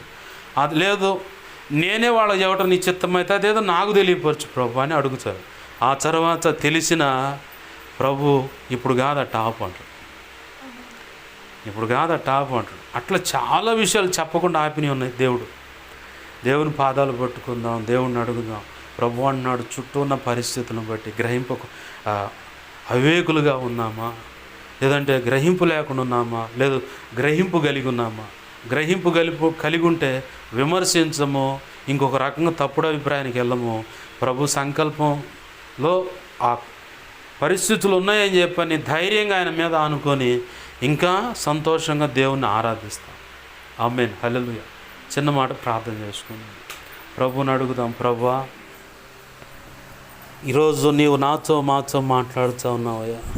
ఎప్పుడు ఎక్కడ ఎలా ఎవరికి ఎటువంటి సమాచారం అందించాలో సమాచారం తీసుకొని ఎవరు అయ్యా ఎట్లా దేవా మా దగ్గర నుంచి సమాచారం తీసుకొని ఎలాంటి దుర్మార్గమైన పనులకు ఒడిగడతారో ప్రభు ఈరోజు నువ్వు మాతో మాట్లాడుతున్నావయ్యా.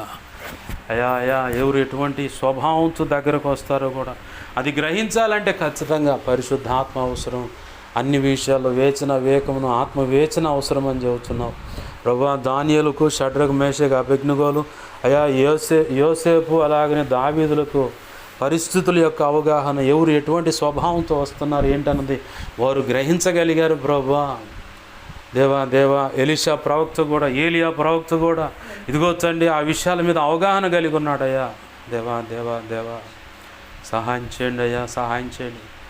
ఏలి యాజకుడే, వాస్తవానికి ఏలి పిల్లల వల్ల జరిగిన పొరపాటును బట్టి శపించబడదా ఇల్లు కుటుంబం అంతా. కానీ ఏలి అడుగుతున్నాడు, సమయలు దేవుడు నీతో మాట్లాడాడని నాకు అర్థమవుతుంది. ఏం చెప్పాడో ఏది దాచకుండా మొత్తం చెప్పు, లేదంటే అంతకంటే గొప్ప కీడు నీకు కలుగుద్ది అన్నాడు. సమయలు భయంతో తన పైన ఉన్న యాజకుడైన తను అన్ని విధాలు చూసుకుంటున్నటువంటి ఏలికి అన్ని సంగతులు చెప్పగానే ఏలి అన్నాడు, ఇది యెహోవా వలన జరిగిన కార్యం కాబట్టి యెహోవాయే చెప్పాడు ఆ మాట. ఇంకో వేరే వ్యక్తులు ఎవరు చెప్పలేదు, సమయంలో యెహోవాయే చెప్పాడు కాబట్టి ఆయన చెప్పిన మాట అక్షరాల నెరవేరును గాక అన్నాడు. అలాగనే ఏలి పిల్లలు దేవా చంపబడ్డారు, శపించబడిందయ్యా. ఆ గ్రహింపు ఉంది వాళ్ళకి. కానీ ఈరోజు ఆ గ్రహింపు కోల్పోయిన క్రైస్తవత్వము, క్రైస్తవ సమాజము, సంఘాలు, సేవకులు ఉన్నారు అయా, విశ్వాసులు, పరిచారకులు, సంఘ పెద్దలు ఉన్నారయ్యా, సేవకురాళ్ళు ఉన్నారు ప్రభువా. అయా అందుకే ఇంత వేదన, అందుకే ఇంత ఇరుకు ఇబ్బంది. నువ్వు చెప్పావు ప్రభువా, ఇది అంత్యకాలము, అపాయకరమైన పరిస్థితులు వస్తూ ఉంటాయని. దేవా కనికరించండి. ఎవరి స్వభావం ఎలాంటిదో కూడా ఈరోజు ఎలా తెలుసుకోవచ్చో తెలియపరుస్తూ ఉన్నారు ప్రభువా. అయా ఎవరిని నమ్మాలి, ఎవరిని నమ్మకూడదు, ఆ విషయాలు ఎలా అడగాలో కూడా చెప్తా ఉన్నావు. నువ్వు ఎలా తప్పిస్తావో కూడా చెప్తా ఉన్నావు ప్రభువా. కనికరించండి అయ్యా. ఈ మట్టల ఆదివారం నాడున ప్రభువా నీ కృప ద్వారా ఇదిగోచండి నీవిచ్చిన ఈ సందేశాన్ని బట్టి నీ కృతజ్ఞతాస్తుతులు మా ప్రభువా.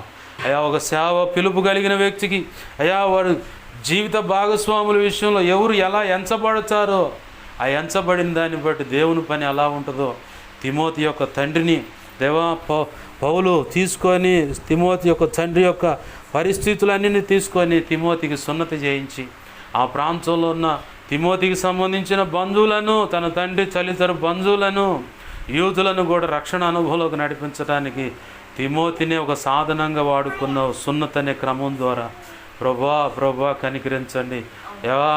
పౌలుకే కపట సహోదరులు ఉన్నారయ్యా. అలెగ్జాందర్ అని కంచరవాడు ఇదిగో నాకు గొప్ప కీడు చేసినాను అందరు ప్రభువా.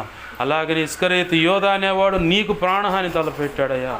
ఇలాంటి వ్యక్తులు ఇదిగోచండి అయ్యా, ఇదిగో పరిసయ్యులు, శాస్త్రులు, ధర్మశాస్త్రోపదేశకులు, యూదులలో కొంతమంది నిన్ను ఎలాగైనా తప్పుపట్టాలని, తప్పులు ఎతకాలని ప్రయత్నం చేశారయ్యా. ఈరోజు కూడా చాలామంది అలానే ఉన్నారు ప్రభువా. మేము దేవుని బిడ్డలమే అంటున్నట్లుగా ఆ ముసుగులో చాలామంది ఈ సేవకుడు తేడాన్ని నిందా ప్రచారం చేసి భ్రష్టు పట్టిస్తున్న వాళ్ళు చాలామంది ఉన్నారు. దేవా ఈ ముసుగులన్నీ వేస్తున్నాములో విడిపోవునుగాక ప్రభువా. నీవే తీర్పరిగా దిగివచ్చి న్యాయము జరిగించి నీ ప్రజల పక్షంగా న్యాయము జరిగించమని దిగిరా ప్రభువా, కదిలిరా ప్రభువా. అయా నీ గొప్ప కార్యాలు జరిగించు ప్రభువా, నీ చిత్తం నెరవేర్చు ప్రభువా. మేము బలహీనం ప్రభువా. అన్ని విషయాల్లో వేచిన ఆత్మను మాకు ఇచ్చి నీ చిత్తానుసారముగా నీ ఆలోచన, నీ మాట చొప్పున, నీ ఆత్మ చొప్పున మమ్మల్ని నీ నిత్యానుసారమైన మార్గంలో మమ్మల్ని నడిపించండి ప్రభువా. ఎక్కడ ప్రమాదం ఉందో మీరు తప్పిస్తూ ఉన్నారు ఇప్పటి వరకు, ఇక ముందు కూడా తప్పిస్తున్నారు ప్రభువా. ప్రతి విషయంలో మమ్మల్ని ఇదిగోచండి మా కన్న తండ్రిగా ఉండి మాకు తోడై ఉండి మమ్మల్ని అన్ని విధాలు ఆదుకుంటూ పొంచి ఉన్న ప్రమాదాల నుంచి తప్పిస్తూ నువ్వు అనుకున్న మార్గంలో నడిపిస్తూ నీ కృపాకార్యములు జరిగిస్తున్నందుకు కృతజ్ఞతాస్తుతులు చెల్లిస్తున్నాం మా ప్రభువా. కార్యములు జరిగించండి అయ్యా, నీ చిత్తం నెరవేర్చండి ప్రభువా. నీవు మాత్రమే మహిమ పొందని ప్రభువా, సహాయం చేయమని నీ వాక్యాన్ని హెచ్చించుకుంటున్నాం, నీ నామాన్ని ఘనపరుచుకుంటున్నాం అయ్యా. నా కోసం మా కోసం అన్ని విధాలా ఇలా ప్రార్థించండి అని అడిగిన వాళ్ళు నీ సన్నిధిలో మోకరించి, ఇంట్లో అయినా మోకరించి అయ్యో మా సంగతి దైవజనుడికి తెలియపరిచి అయ్యా మా కోసం ప్రార్థన చేయించు, ఇదిగో మా బిడ్డల కోసం ఇలా సంగతులని ప్రార్థన చేయించి అంటున్న వాళ్ళు ఉన్నారు. ప్రతి ఒక్కరు అవసరత నీ కృప చేత యేసు నామములో తీర్చబడును గాక. నా కోసం పరిచర్య కోసం అన్ని విధాలు ఇదిగో తండ్రి గతంలో కానీ ఇప్పుడు కానీ ఉపవసించి ప్రార్థించి అయా ప్రార్థిస్తున్న బిడ్డలు అందరినీ దీవించండి, వారికి రావాల్సిన దీవెన దయచి ఆత్మను రక్షించు, కుటుంబాలను కట్టు దేవా, ఉన్న అప్పుల నుంచి విడిపించు, ఆధ్యాత్మిక భౌతిక ఆర్థిక ఆరోగ్యపరం కొలత లేకుండా దీవించి అభిషేకించి నీ సేవలో గొప్పగా వాడుకోండి.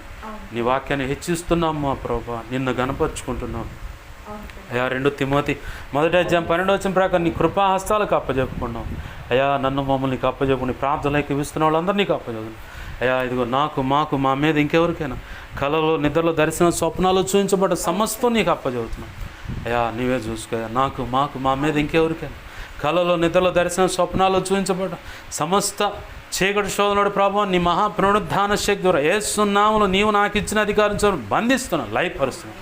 బంధించి లయపరిచిన నీ కృతజ్ఞతాస్తుతులు అయ్యా. అయ్యా నాకు మాకు మా మీద ఇంకెవరికైనా కళలో నిద్రలో దర్శన స్వప్నాలు చూపించబడ్డ సమస్త మంచి కళ మంచి దర్శనం మంచి స్వప్న నిద్రలో సమస్త మంచి నీ పాసన పడి యేసునామములో నీ మహాపునరుద్ధాన శక్తి ద్వారా త్వరపెట్ట జరిగేలా చేసి నెరవేర్చుతండి. త్వరపెట్ట జరిగేలా చేసి నెరవేర్చిన నీ కృతజ్ఞతాస్తుతులు చెల్లిస్తున్నాం.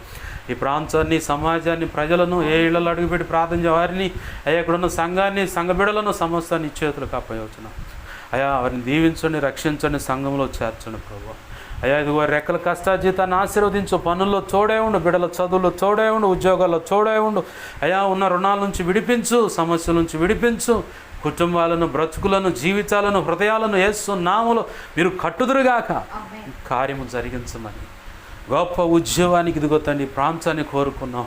నువ్వు అనుకున్నది నెరవేర్చమని మా ఎదుటిన్న దిగొత్తండి పాటల పరిచయ విషయంలో కావాల్సిన ధనం సహాయం చేయండి, పరిచయలు ఇంకా అవసరతలోనే సహాయం చేయండి ప్రభా. అన్ని విధాలు మీరు చూడండి, నీ ఆలోచన చొప్పున నడిపించమని, నీ ఆత్మ చొప్పున, నీ దేవ నీ మాట చొప్పున మమ్మల్ని నీ నిత్యానుసార మార్గం నడిపించను మాత్రం మహిమ పొందమని బతిమలాడుచు మా ప్రియుడు మా రక్షకుడైన యేసయ్య ఈ వారంలో ఉన్న సంఘ క్రమాలన్నింటిలో మీరు చూడండి, ప్రయాణాల్లో మీరు చూడండి, నీ చిత్తమే నెరవేర్చును మాత్రం మహిమ పొందమని బతిమలాడుతూ యేసయ్య ఉన్నతనంత శక్తిగల నామమును అడిగి వేడుకొని ప్రార్థించి సంఘ బిడ్డలను స్వస్థపరుస్తూ చీకటి అంధకార శక్తుల మంత్ర ప్రయోగాల నుంచి ఈ ప్రార్థనలు ఎక్కిపిస్తున్న ప్రతి ఒక్కరికి యేసు నామములో విడుదల కలుగును గాక. ఆ చాతబడులు, క్షుద్రపులు, వశీకరణ దేవా అటు నుంచి ఇంకేమైనా ప్రమాదకరమైన విగ్రహం పూజలను, హోమాల యజ్ఞాలను యేసు నామములో వాటన్నిటి నుంచి విడుదల కలుగును గాక. కొంచెం ప్రమాదాలను లయమైపోను గాక. ఈ కార్యములు జరిగించమని యేసయ్య నామంలోనే ప్రార్థించి సమస్తం పొందుకొని వీళ్ళని దీవించి ఆశీర్వదించి చేతులకు అప్పచెప్పిన మహింపొచ్చుకున్నాము మా తండ్రి. ఆమేన్. ఇప్పుడు మన తండ్రి అయిన దేవుని ప్రేమయు, ఆయన ప్రియకుమారుడైన యేసుక్రీస్తు వారి కృపయు, పరిశుద్ధాత్మ దేవుని అన్యోన్య సహాయ సహవాసము సమకూడిన ప్రార్థనలు ఏకీపిస్తున్నా. ఇక్కడ ఉన్న పరిచర్యకు, సంఘానికి, సంఘ బిడ్డలకు, సమాజానికి, అలాగనే ఇక ముందు ప్రార్థనలు ఏకీపించబోతున్న వారికి, ఏకీపించిన వారికి, అలాగనే సార్వత్రిక సంఘంలోని సకల పరిశుద్ధులకు, ఈ పరిచర్య ద్వారా జరుగుతున్న సంఘాలకు, సంఘ బిడ్డలకు, చర స్థిరాస్తులు, పసిబిడ్డము, పెద్దల వారికి అందరికీ నిత్యత్వం చేరు పర్యంతం సదాకాలము చూడే ఉండి ప్రభు కృపలు అందరినీ రక్షించి, ప్రభు అనుకున్న పని జరిగించి, ప్రభు కృపలు కాపుదలు ఇచ్చి, ఆయన నామాన్ని ఘనపరిచే రీతిగా మనం నడిపించి, ఆయన అనుకున్న పని జరిగించి, మన ద్వారా ఆయన నామాన్ని మహింపరిచేలాగా చేయునుగాక. ఆమేన్. యేసు రక్తమునకేచే, ప్రవేశు రక్తమునకేచే, ప్రవేశు నామను సంపూర్ణమైన విజయం కలుగునుగాక. ఆమేన్. అపవాది వాడి దూతలు, చీకటి అంధకార శక్తులు, క్రియలు అవి ఎంత ప్రమాదకర మంత్ర ప్రయోగాలు, వాటన్నిటికీ అనంతనాశనం, సర్వనాశనం, నిత్యనాశనం కలుగునుగాక. ఆమేన్. యేసు రక్తమునకే జయము, జయము, జయము. యుద్ధము యెహోవాది. హల్లెలూయా, హల్లెలూయా, హల్లెలూయా. అందరికీ వందనాలు. ప్రభు యొక్క మహోచిత కృప మనందరికీ తోడే నడిపించునుగాక. ఆమేన్, ఆమేన్, ఆమేన్.